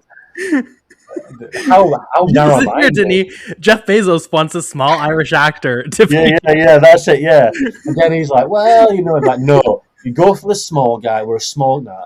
But in all honesty, I think it loses that respect of someone who's lived with the franchise. But like, you work for us, we don't work for you. We've cast Patrick Gibson as the Bond. Yeah, we want you to work with him, not the other way around. He is James Bond. You're not. You're a guest here. He's here for 5 or 6 films. And I think once you've got that idea, you can work like that. When you give the director too much investment, I think like you get to Spectre and Sam Mendes do back to back because he had so much success with Skyfall and he makes Spectre. I know he didn't want to do it. He wanted to direct Willy Wonka on stage. Anyway, I don't know how that went. I don't know if it was ever made, was it? I mean, he's doing 4 Beatles film now, so he's gone on to do some success. But again, I get back to the point. Catch Patrick. What would they miss like that? He's incredibly good in the role. He looks the part. He's young. You've also got him to do the likeness for the game, so it's 2 in 1 for me. I think he's fabulous. I mean, again, David Zarisky mentioned this as well, not to just like paraphrase everything David said. You're going to watch David's videos now, and everything I've said has come from him. No, I'm joking, but I think that would be great casting. And also as well, you've gone over that really iffy period of the name. Who is he? What's he done before? Because if it's anything like Daisy Ridley, and I bless her heart, when they find out, Daisy Ridley, who's she? She was in Between Us too. What happened? And they find out they cut her out because you couldn't really act. It will, and they've got Patrick Gibson's got he's done the game. What's the issue? And he's got really good camaraderie with the Bond girl in that film as well. Really good stuff. It just worries me. I think when I look at this and I look at risks, I feel like the franchise has taken it before, and yet I feel even now where it's gone over these old wounds and it's healed itself, I'm just even more worried now. The fact that they've even done this before. It's like a race car driver going around a corner really quick, and because they've crashed once, you feel like, okay, they're going to understand. Take it this way. They understand the race a little bit better. They understand the corner better, and yet they're going around like even worse. I just think, I'm sort of again perplexed at the ideas here. But this film, again, contextually and out of context, like I said before, context of the film and then the filmmaking. They've gone through this a few times. I don't think to this degree as heavy as this, because this was a major risk. But they've gone through this before. And I think if this shows anything, they can go back from it. What I don't want to do is I just don't want to reference film like No Time to Die Again. Like, yeah, we get it. Yeah. Why can't someone like For Your Eyes Only? Why can't someone like Thunderball? Why has it got to be this? As you mentioned, though, like this is kind of like a narrative we've seen with this franchise over and over again, where like you get one that's really defining, and then it just kind of repeats that until it wears it dry, and then it'll do another one that's defining. Yeah, I mentioned this, and there's some flavor for sure with like just filmmaking at the time, like Quantum of Solace is trying to be Born Identity and just blah blah blah. Where like that texture some of it, but it is something we've seen over and over. The thing is that this now with this Amazon film is like where narratively wise you get the big boost that's going to like influence the next decade of films, right? Is it going to make those choices? Is it going to be that bold of a film? Both with Denis and Amazon involved, I don't necessarily think so. I mean, we'll see. We really haven't had too many updates since we last recorded, as far as they're just still trying to cast. But like, I don't necessarily know. But I think it's sad because like and this is just, I mean, we also talk about this with blockbuster filmmaking in general, where it's like, if this film on Her Majesty's Secret Service is so influential and is so well regarded and is so important, to where In No Time to Die is your grand conclusion to, you know, the first 25 films and all these decades of Bond, you're going to be referencing this music and you're going to be referencing this film. Should you not learn, like, that's what Bond should be like? Should that not be a more constant presence? Yeah, Maybe not, maybe so. But it's certainly confusing. But I think this is an image of, like, I mean, and you've also said it, where it's like the best Bond films are just the ones who give him an arc, which is yeah, funny because you would think every film does, but truly it does not. It's one of those series. Um, so I do think it will have an arc. I mean, Denise is a capable filmmaker, but I'm certainly curious to see what they pull off. But I hope they would take lessons from something like On Her Majesty's Secret Service, especially in contrast with the Craig films. I mean, as you mentioned, is just such a big risk. And looking at how successful and iconic those Craig films were, it does feel, I'm curious, like, does it do what this film does and just completely turn on its head and do something that feels completely different? Or does it feel like it's living in the shadow of what came before? That's probably the biggest thing I am most curious about as far as how the new film feels. But I hope it takes a lesson out of something like On Her Majesty's Secret Service. And I think that's why it still stands tall. It still stands out. It still is iconic. It still is, that presence is just because it had the nerves, it had the balls to just do something different, to be actually, unique, to actually push forward, which is not something filmmaking you typically get. yeah. I mean, one thing very quickly here that we haven't actually mentioned, which I think is on retrospect is like not shocking, but not like but quite surprising, is that they also don't make this film an origin film. It's just a continuation. They don't have to bring a certain degree of radiance to the fact that he's been recast. There's a tongue-in-cheek joke at the beginning, which is a really good fourth wall break, and then it's back to basics. Carry on, and they were able to do that all the way until Daniel Craig, which, considering obviously in context is the first James Bond book anywhere, or yeah, but then it goes Doctor No. So appreciate that, but they don't need to have another origin. We've done that. We know Bond's legacy.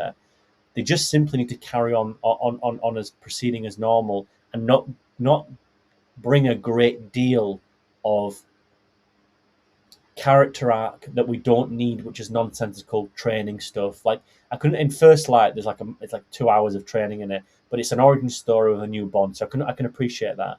But because we've done that in Casino Royale and we've seen that arc, to me that will be, it's like the Batman thing they do every time there's a new Batman film. Like, do we need to see his parents die? Like, we appreciate that. Like, let's just move on. Let's have a character and have an arc. I think the best thing about what will go forward, like what this did echo it, is just continue like normal, but make sure he's like 3 or 4 years into it. Reference it by all accounts, but do not stagger and do not slow it down. Just start as you mean to go on. The second thing about that is that, and this is what you mentioned, Jacob already, about this. The one thing I can see happening there is that they'll cast Jacob Alroda, and because he's Australian, it'll be like Jacob Alroda is not the first Australian. Watch this underseen James Bond film, because it was the first Australian actor. Did you know that was an Australian actor before Jacob Alroda? And I suppose in that degree, there'll be another wave to watch this. But you know, there's nothing necessarily new they can do now that'll be ultimate surprising, aside from having Bond. What if they just remake On Her Majesty's Secret Service with Jacob Elordi Well, they've already in done that Australia? like 3 or 4 times, and the world is not enough. Which is honest, which is funny in itself, because that's a reference to his coat of arms in this, which is "World is not enough." And again, like there's into contextuality in all these films, which is genuinely genius on a very very little amount of genius there. But like I said, there's only a very few things they can do to actually radicalize this, and I'm going to say radicalize. Bear with me, but I think they could cast a black actor or make Bond a woman. Now, both of them have got positive and negatives for a multitude of reasons that we don't need to get into. They've also done both of those things and leaked that to the press with the Daily Mail before No Time to Die, just to test the waters. I mean, we talked about Latasha Lynch. God, she's like Lazenby. God, did she get a bad end of that stick? She got racially abused for like at least 3 years. She was like ridiculed in the press. Nobody wanted her. and everyone said, oh, she's a new James Bond because she was 007, and she's easily the best part of that film. Why not just continue with her? But we've talked about that in Thunderball. We'll get that another day. But they've already tested the waters with that, and the world we live in now, the social world we're there. I mean, I would prefer to have like just another actress who plays a just totally original character, and with the black thing as well. I think that's always been a strange thing to have because that should just be like a normal conversation. Like if they're gonna have someone who's gonna be a black actor, yeah, like I've always found that to be like particularly strange in this country. Like everyone was like, "Oh, Idris Elba, no one will have him because he's black." He's 45. He's 45, sweetheart. You can't have a Bond who's 45. He'll be 55 within 10 years, and he'll only make 2 films. Like they've done it with Roger Moore. He looked like he was melting A View to a Kill, and Daniel Craig was physically haggard by the end of No Time to Die. So you've got to have a young actor. Now there's plenty of young black British actors. Cast him. Let's just break the boundary. Do it. Patrick Gibson or a black James Bond who's 25 to 30. Fucking do it. Like they'll hold off on it to imaginable. Just do it. So that's where I am now. We don't need to do a Australian James Bond anymore. We've done that. We've had a Welsh one with Timothy Dalton. I can get nasty. Like we don't need that anymore. Like we've had an Irish James Bond with Pierce Brosnan as well, which is actually quite groundbreaking for the time, especially in England. But I think that just cast a black actor. I think David Johnson would be interesting because he's very much like silent. Good. Yeah, very much silent. But I don't think after what happened with Romulus, I don't think he's very much interested in like. I mean, he did a little bit of industry as well, didn't he? With the HBO thing. I only watched season 1 after that. I was like, this is just very strange for me. Very, very strange. There's some sexual stuff in there. I was like, okay. That's Euphoria, like, backed off. Fucking hell, that's strong. But yeah, like, that, I think that'd be good. I just, like, have something a bit interesting, and who gives a shit? If the people want to, like, go on Facebook, like, I don't want to see a black James Bond. I was like, well, there you go. I know who you are now. Unfollow, block. Like, you know what I mean? Like, sort that. Let's sort it out. I mean, like, the 2 boundaries there. I don't think it's that fucking difficult to do. Do you know what I mean? Like, you would think not. I mean, I don't know. Like, maybe I'm just naive. I was a little shocked at how vicious the Odyssey conversation became about Rays. So I can definitely see Amazon. Like, I think there's no chance after the Odyssey. It was that over. Oh, that was they cast. Oh god, I forgot her name, but they cast her. Peter Nyong'o's in, isn't she? And everyone like freaked out, and they're calling it like horrible, and like it's got massive. It's like it's weird. She's like but it's just racist. Award-winning actress. What are these people on? No, it's because she's cast as beautiful. The fictional character is obviously it has to be white. There's nothing else. It's very dumb. But can you understand why I've slightly fallen out of love with like the modern day cinematic experience? Like if that's genuinely. My wife was saying we watched Hot Fuzz and she went, "Do you watch anything new?" And we had this chat a few weeks ago, and I was like, "Do you know?" I was going through the list with Carson, and I actually struggled to like. I can't go watch Supergirl. I can't do that to myself. My time is very difficult, so I work away, and I only have Saturday and Sunday. And getting up at Sunday morning or Saturday morning to watch something like that shit, to then leave and be like, what a waste of time. I've got to tell you something off air about something else as well. It's not anything to do with what I'm about, but it's a new film. I'll tell you in a minute anyway. It's quite funny, but it's got nothing to do with the conversation we're having. But, I find that cinematic going experience very tough, and I think I've now become the person who Hollywood is trying to get back in the cinema, who's only really bothered about the event film now. And when we did the Bone Temple, I was going to go watch that because that was an event for me. Like Matrix Resurrections, like that's an event for me. And then other things have been events, like Shyamalan will be an event. I'll go watch that. And a Scorsese film, and those things that mean something to me now are quite important. I don't know why. Maybe it might be dying. I don't know. It got very dark then. Upbeat. That person is like upbeat. Stop being negative. That's true. But I'm that person where I will go watch that James Bond film. But I think there'll be a lot of people now who look back on that and be like, I think it's difficult to get bums on seats.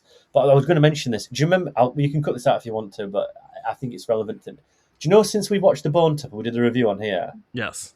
I've had a nightmare about that film every week. Oh my gosh. I had one last night and it fucking terrified me.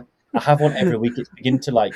I've genuinely thought about I might need to go. I'm not joking here. I was like, I might need to go to therapy because it's every week and I'm having That's fucking crazy. nightmares about running from like fucking zombies and like having to hide. And I was in like a house in the moors last night. And Ugh. this is a dream. And I was very young. I was about 10. And I was with loads of kids from school. And they were like, "We need to stay together to survive." And I was like, "That's not going to happen. I'm going to die here if I stay here." I remember running out and running into the field like they did in the first, and the 28 weeks later. And I was like, something was running after me. It's just terrifying. I fucking never should have That's done not that. healthy. No, I had it every week. And I wake up in the middle of the night. I just sit there and I just wait to hear something. I'm frightened to death. Anyway, I'm going back to Bond. I needed to tell you that because that's why I go for ClapperCast. I go to areas where I don't want to go, and it frightens me. And that's where you'll go for the cinema. Yeah, and that's where I'll go to the cinema. Supergirl doesn't do it for me. No. What will be interesting is that the Amazon release for James Bond, because I know we at the end of the podcast of the Bond we talk about the Amazon stuff. Yeah. It'd be interesting to see the release of it. It'd be interesting to see if they'll put bums in seats. I know that Amazon are more inclined to do that than Netflix, and you know, I've heard that IO Interactive, who do the Bond game First Light, it's now going into the in-house of Amazon games, which I thought was quite interesting. I need to read up about that, but apparently it's still going to be made by IO, but it's not going to be distributed by them. But it's very much there. Amazon Games, Amazon Presents, it's very much there. And if the game is anything to go by, it has the theme tune by Lana Del Rey. I like Lana Del Rey. I'm not too sure about that. It's like the Billie Eilish thing. I'm like, are we just doing like, are we actually like choosing people, or are we just choosing like voices? It's a strange one. To me, Carson, I'd have got Bassie back. I know she's like 90. Get her back. Bring it back. Like, she should have done something in the 90s as well. Like the Tina Turner of a day. It's weird that for No Time to Die, they didn't like pull anyone from the past or like any, like, it's such a weird, not this is No Time to Die podcast, but yeah, like literally. Adele, how much do you want? 6 million. I'll give you 8 million. There you go. Because she's like proper British girl as well. Like, she's lovely. And also as well, like, she didn't fucking need the money, bless her, but like she could have like rinsed them for it and they would have paid it. It's like the Sam Smith one. I like that, and that's crude to say out loud. You can get very much in trouble for saying that. I like the score of that. I like the instrumental of it. I love the do. I'm not going to do that because I've just embarrassed myself. But I really like how that is. I play it in the car sometimes. I love A View to a Kill, the score to that. You know, I would like a band to do it again. There's so much, you know, well, we've evolved from the musician like Matt Monro, Shirley Bassey, Louis Armstrong, like titans of the day, to we're going more the indie, not the indie pop, but I think Lana Del Rey, Billie Eilish, you know, Sam Smith is pretty much in tune with it. Adele is like, that's like quintessential. You know, Jack White and Alicia Keys, it's always been like a weird, underrated perfect for me because 2008, that's like the Bond era for me. But it'd be interesting to do that as well. I hope they go back to something like Louis Armstrong, like a defining thing where that means something. It's not just something to sell. But anyway, I'll throw it back to you. I feel like I depleted. I mean, I don't know. I guess as far as the Amazon goes, yeah. I mean, I hope it's good. We kind of again talk about it every episode at this point where we do the Bond and we end with Amazon. I think our vision for what we want from that is pretty clear. I hope it's that. I don't think it will be. I'm very curious also the marketing and also the I mean, you mentioned bumps and seats. It's like I literally don't know how audiences will react for James Bond as a franchise because so much of that was built. I think there's at least in America, I think for the average audience member, they have very little connection to specific James Bonds outside of the Daniel Craig era, from what I've heard and seen and talked to people about. Oh, wow, so I'm very curious, like, does James Bond as a concept actually sell in a big blockbuster setting, which I assume is what Amazon is going for, like a tentpole release. I'm very curious how that sells without Daniel Craig with a new eye on it, which is also why I'm like, I don't know if they're going to try to like recreate that and just like continue what the energy was or do something completely new. Very, very curious by it, but hopeful. And then as far as probably wrapping up on Her Majesty's Secret Service, I mean, we've kind of talked about it all. I mean, this conversation and just talking about Bond and the evolution of Bond, and we'll go, track through more films and more actors and more directors. It just makes me appreciate this film more and more. Like I really, really love this film, and I just think like so much of what we talk about from here when we did our blockbuster series, whatever we talk about with modern filmmaking and like the sadness that we get from some of it, keeping it lighthearted, of course.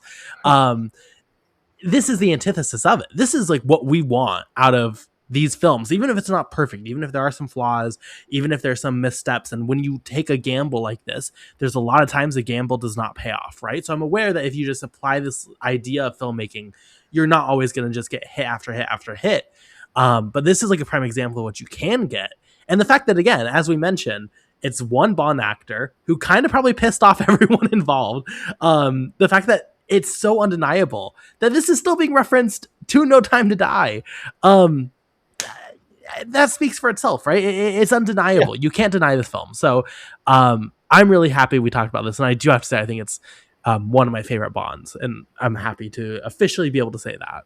If there's anything to leave off this, the rambling that I have made, which has been very much precise and not very cohesive, but it's been rambling nonetheless, is that what if there's any advice that the Amazon thing can have, aside from what I've just said to do, which is this is ours, if you don't want it, piss off, is that everything before this, everyone has made their own risk. They've rolled the dice, and some of them have come up snake eyes, but some of them have come back in. Anything that they think is a risk has been done before, and people before that, in times where there was genuine risk of where this was going to go, and there was financial risk after Dalton and Brosnan, everybody was on the same page of we have to make Bond.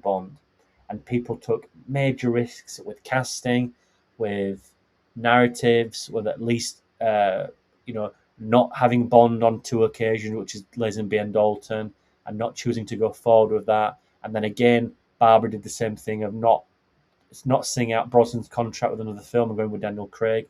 There's all risks there. We're going back to Casino Royale and doing the origin story. Spectre bringing Blofeld back for good and for bad. Now Time to Die, spoiler, killing him off. Which they did in, You Only Live Twice, but didn't really do that. There's forefathers there that have done risks and had fun with it and not felt too deep about it. If this film comes out and it's so monotone, I find that will be a major disrespect to stuff like this. For a film that James Bond was married in, who was made a widow in the film, who was an Australian actor with very little credits to his name. This goes to show that this franchise has still got major mileage left in it for a time when it was a 6th film in production and has continued to craft a legacy. And I think if the Amazon thing can take anything away, it's that don't make a film consciously knowing that you're going to make defining statements and errors and going forward that will be canon inducing. Have fun with it, but also respect the canon beforehand and take risks. Have fun with it, because whatever happens, it's within a legacy, it's within a canon. It will not be forgotten about. It's within a wide body of work. It becomes an entity in of itself of a larger piece of work. This is not something like Loki season 2, where nobody's interested and nobody gives a shit, and then it references Owen Wilson 9 seasons later. It's not. Nobody's bothered about that. It's not roller coaster ride. There are people out there who have been alive since '62, who are now in 2026. We've seen this character develop, and there's a lot of gas in the tank still left to do. And I think it's in good hands, but they've got to do brave things where they're not conscious about, what happens if we make him black? What will people think in Virginia? You've got to stop doing stuff like that. Not to say people in Virginia are racist, but stuff like that, what will they think here? What will they think there? Nobody's interested about that. Make it for the broader spectrum. Make the risk. Cast Patrick Gibson. Make the risk. Cast David Johnson. Who cares? Have fun with it. But the thing that they'll have to take in consideration that if they go down the David Johnson route, own it. Be with him. ride the wave with him. I do not want to see a Daily Mail article like Latasha Lynch where they absolutely nailed her about the colour of her skin or her hair or whatever it is because she happened to be born black. It's so tiring to see that, and these producers are like, well, we don't want to get too involved. You cast her, you cast him, whatever. Stick by your casting. Have some balls, have some energy, have some legacy. Ride the wave with them, like Albert Broccoli did. That's your boy. Ride with him. You took the chance on him. He's taking a chance with you. He's going to make you millions. Have a cohesion there. They've got to ride with it. If not, and they get some pushback because he happens to be black, like what happened with the Doctor Who. I don't know if you watch Doctor Who. Neither do I, but I'm not out to myself for that anyway. I don't watch stuff like that. But they were just not interested in him whatsoever. And he's just like, I'm doing 2 seasons, I'm off. They weren't there with him, and he got slated for it because he happened to be black. I just think this has got to go out the window now. They've got to go into a press conference, and if the conversation comes up, have the fucking conversation. And that stupid journalist who asked the questions like, well, what do you think the audiences are going to think about the new James Bond who's black? I'd just be like, is it a problem to you? And they'll go, no, it's not. I would say, well, is it a problem to you? Like, no. Like, why are you asking the question? Well, our readers, why do you think your readers would be bothered? Well, it's new, isn't it? Like, well, do you think they're not progressive James Bond fans? Just give it back to them. They've got to have someone that producer Carson, like the forefathers are like, you work for us, we don't work for you. Maybe not do the job. I've got a point every time I do it. I'm like living the dream there. I've got to calm down there because I've got to go to bed tonight. I don't want to be sort of like on edge. But they've got to have a little bit of guts. They've got to live by their statements. And if they're going to go through it, really sort of not hold their hand, but just be beside them. Be like, just take the hit once or twice, and it'll be relentless. But there'll be who gives a shit about? I'm not narrow-minded myself, so maybe I don't see that type of view. I don't ever want to see that type of view, but I think you've got to just walk with it, and I think Denny will. But there's got to be someone else there because I'm sick and tired of like. I'm not going to go into it, but we've seen it on a certain Scream movie. It's all well and good, right? Saying, "Oh, we're going to cast this and cast that," and then when someone actually has a bit of an issue, and they all go quiet, that to me is like really poor. It's money at the end of the day. Who gives a shit? You're in Scream 9 or 8. No one's bothered anyway. Like, let's be honest, no one gives a shit. The first 4 were decent, the other ones are okay. But like the legacy's gone now. But stand by your commitments, like stand by her. Like she had a comment to make. God, she's not a mouthpiece. She has her own public opinion. Stand by it. The same thing will be here.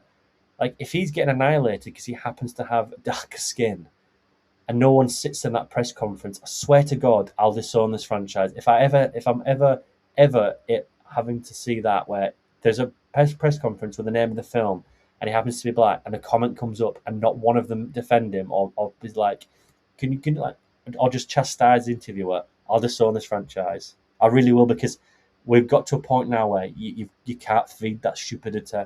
We'll see how we go. With this, it's George and Elizabeth's James Bond, that's it. And I think with Roger Moore, that's my James Bond, that's it. I think there has to be a definitive nature to that and just go on with it and move on. So we'll see what happens. But this is a constant reminder that you can change it, change a little bit of the coils, and you can change it and still have a really good engine. So I'm optimistic. If this is anything to go by, a little bit of artistic integrity, a little bit of balls, a little bit of nuance, a little bit of emotional investment, you can really evolve this character, and you can actually make a full dimensional, multifaceted conversation out of it. So positives. Absolutely. And I think that's probably going to do it for our conversation on Her Majesty's Secret Service. I mean, I think we would both recommend this film quite heavily. Yeah, I would, yeah. A lot of great stuff here. And it's also just very unique. Like, again, I also think it's something to be said about, like, if you're continuing a franchise and if you're going to change it. Like, I do like that, like, Lois Maxwell's still here. I think she has really good chemistry with him. Like, I just think there is so much more we can be doing with filmmaking and franchise filmmaking, and this is just such an excellent highlight of that. So I'd really recommend this. I'm really like, after Thunderball, I was like, I'm a little bit mixed on the film, but I was like, oh, I enjoy it. Like, I really love this, and I really feel jazzed as we continue on our Hot Bond summer. Next up, I'm excited. This is one I remember enjoying. I don't know how it's going to go. The Man with the Golden Gun. We're breaking into it. I remember enjoying it. But after this Yeah. conversation, I'm also a little bit afraid. So we'll get into Okay. it. We will enjoy it. Okay. With that, let's end this with our rapid reviews. Anything we've seen recently that we haven't talked about on the podcast. I will go. I don't know. It's been an interesting like week as far as theatrical releases, hasn't it? Supergirl was terrible. Just don't see it. I wasn't gonna see it. I freed myself from the chains. I was like, I'm just not gonna see this. And then I had friends who wanted to go, and I was so mad because they didn't want to see Jackass. I was like, let's just go see Jackass instead. What the state of cinema? It's like, please let me see that instead. But yeah, Supergirl was terrible. I caught Moonlight. They were showing it again. Really Oh happy to wow. rewatch it. Just a brilliant film. Forget every time the cinematography in that is just like on the big screen, stunning. I won't say too much because next year for our Best Picture Rewind, we will get there eventually. It's a long history, but eventually we will get to that. So I'm excited to talk about it. Let's see, Leviticus. I'll end there. Love Leviticus. Oh my gosh, it's so sad that all these people who are, oh my god, Obsession, oh my god, Backrooms, and I think Obsession's fine. I did not like Backrooms at all. The no energy for the gay one, no energy for the gay horror movie. Really, really fun concept. Really, really terrifying. And when it gets into conversations about like conversion therapy and stuff, like, oh, it made points. I was in the chair just so angry in the best of ways at the film. I love it. I think it's like a really great example of what horror can be. And I hope for Pride Month, hey, let's go to the cinema. Let's support some of these queer films because they should not all bomb because we were so obsessed with Obsession, which is just doing a very basic monkey's paw formula. But we'll get there in October. Jack, what have you seen recently? You've gone to a really like profound, poignant little rant there. I'm doing it to Clint Eastwood movies. I mentioned this last time I was here. I did finish Poor Things. Oh, I just didn't like it at all.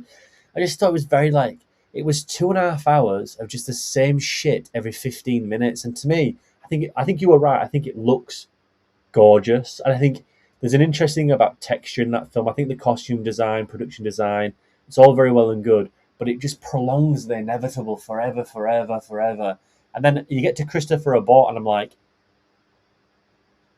right? What I mean, like, it's just like we're going on. Like Mark Ruffalo is on forever. Christopher Abbott goes on forever. We get to the finale, it just goes on forever. It's a feature that feels like an hour and 40. There's another hour onto it. So I appreciated the cinematic form, but that's not a type of film that I would sort of push myself towards. And I did think, like you said about earlier, like the sex scenes in there is like so vulgar. I mean, it is what it is. It's like, but again, to me, it's like we need to fucking I would calm down here slightly. I did a depressing double bill of Clint Eastwood films I haven't seen, which was $1 Million Baby and Mystic River. Dear me. I'd seen Scary Movie 4, so I'd understood like the $1 Million Baby thing, but I never knew that it was like 40 minutes more than that. Yeah, I know. Oh, that's terrible. I know that's terrible. That's my So my $1 Million Scary Movie Beautiful. 4. I know that's terrible. Maybe I shouldn't have admitted that. So for the longest time, I never watched it. It was like, well, that's going to be the end of the film. Like she becomes a paraplegic. Like there can't be any more than that. And then I watched the film and like, fuck me, that's dark.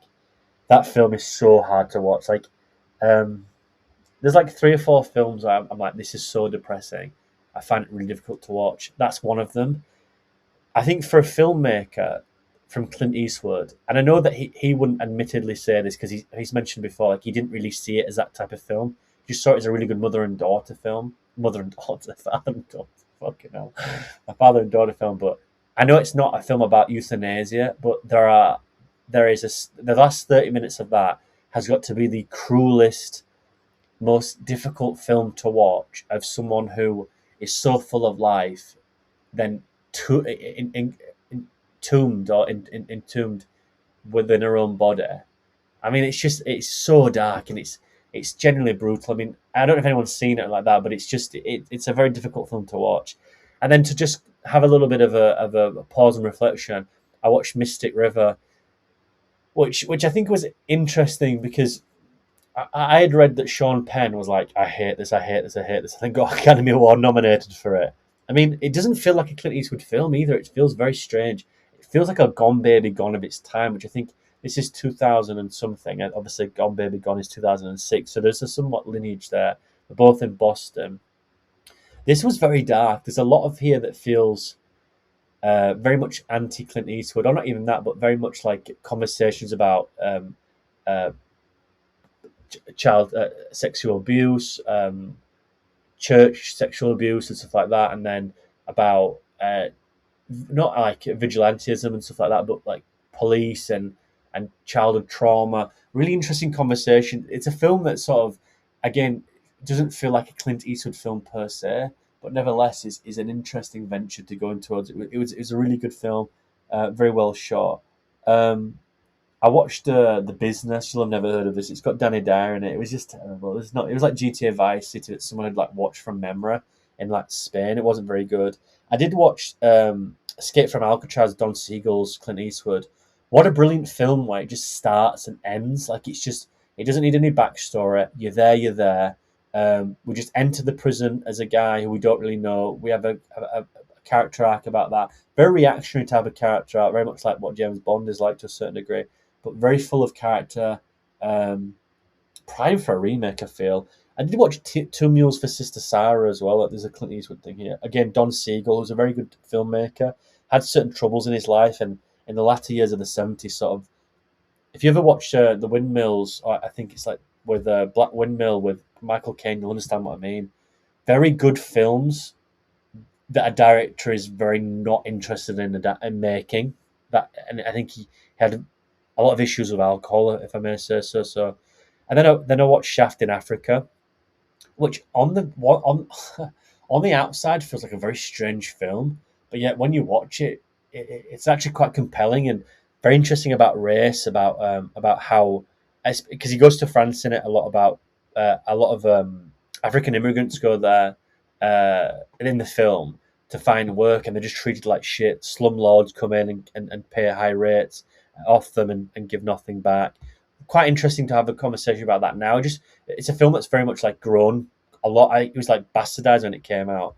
Very good. And I'm currently like halfway through Sucker Free City, that was meant to do Uncut Gems, the Spike Lee thing. They did a retrospect. Go watch that. Anyone, I listen to it. Watching that, which is like not a failed TV show for Showtime, but an attempted TV show with Ken Leung, Anthony Mackie, and another actor who was in it. I can't remember his name. Interesting so far, but that's all I've seen. I'm not seeing anything new because we've had that chat. Supergirl will be next week, I'm sure. Hey, Disclosure Day's out there. Odyssey coming up. I didn't like Disclosure Day. I forgot to mention that, but alas, that's not important. Right. With that, that's going to do it for us today. Jak, again, Martina's up. Thank you so much for joining. I forgot how disgusting I don't like martinis, so I didn't drink it. So, oh well. With that, Jak, where can we find you online? You can find me on Clapper on Letterboxd. I'm mind blanking there. With their username at Jak-Luke Sharp. You can find me on Twitter.com. Thank you very much for having me. You no one knows this, but you pushed this back a week for me. You've been very welcoming. You've had a lot going on. I know you have as well. So thank you very much for putting me on. It's been a brilliant episode. Thank you for letting me rant. And again, thank you for spending Saturday with me, Carson. Saturday evening. It's been generally really good. So thank you very much. And I can't wait for the man with the golden gun. Yeah. No, thank you for joining us for this Hot Bond Summer. And we have so much fun stuff coming up. Of course, Hot Bond Summer is continuing, as I said, with The Man with the Golden Gun. Also, our Best Picture Rewind series continues with From Here to Eternity. Jakob will be joining for that. So very excited to get some summer Best Picture warmth. Hopefully a good film. I haven't seen it. We might be talking about The Odyssey later next month. And then just continuing on with our series and random little gems. So should be a fun summer as we continue on. So with that, thank you so much, everyone, for listening and watching, supporting us here on the podcast. And we will see you next time. Goodbye.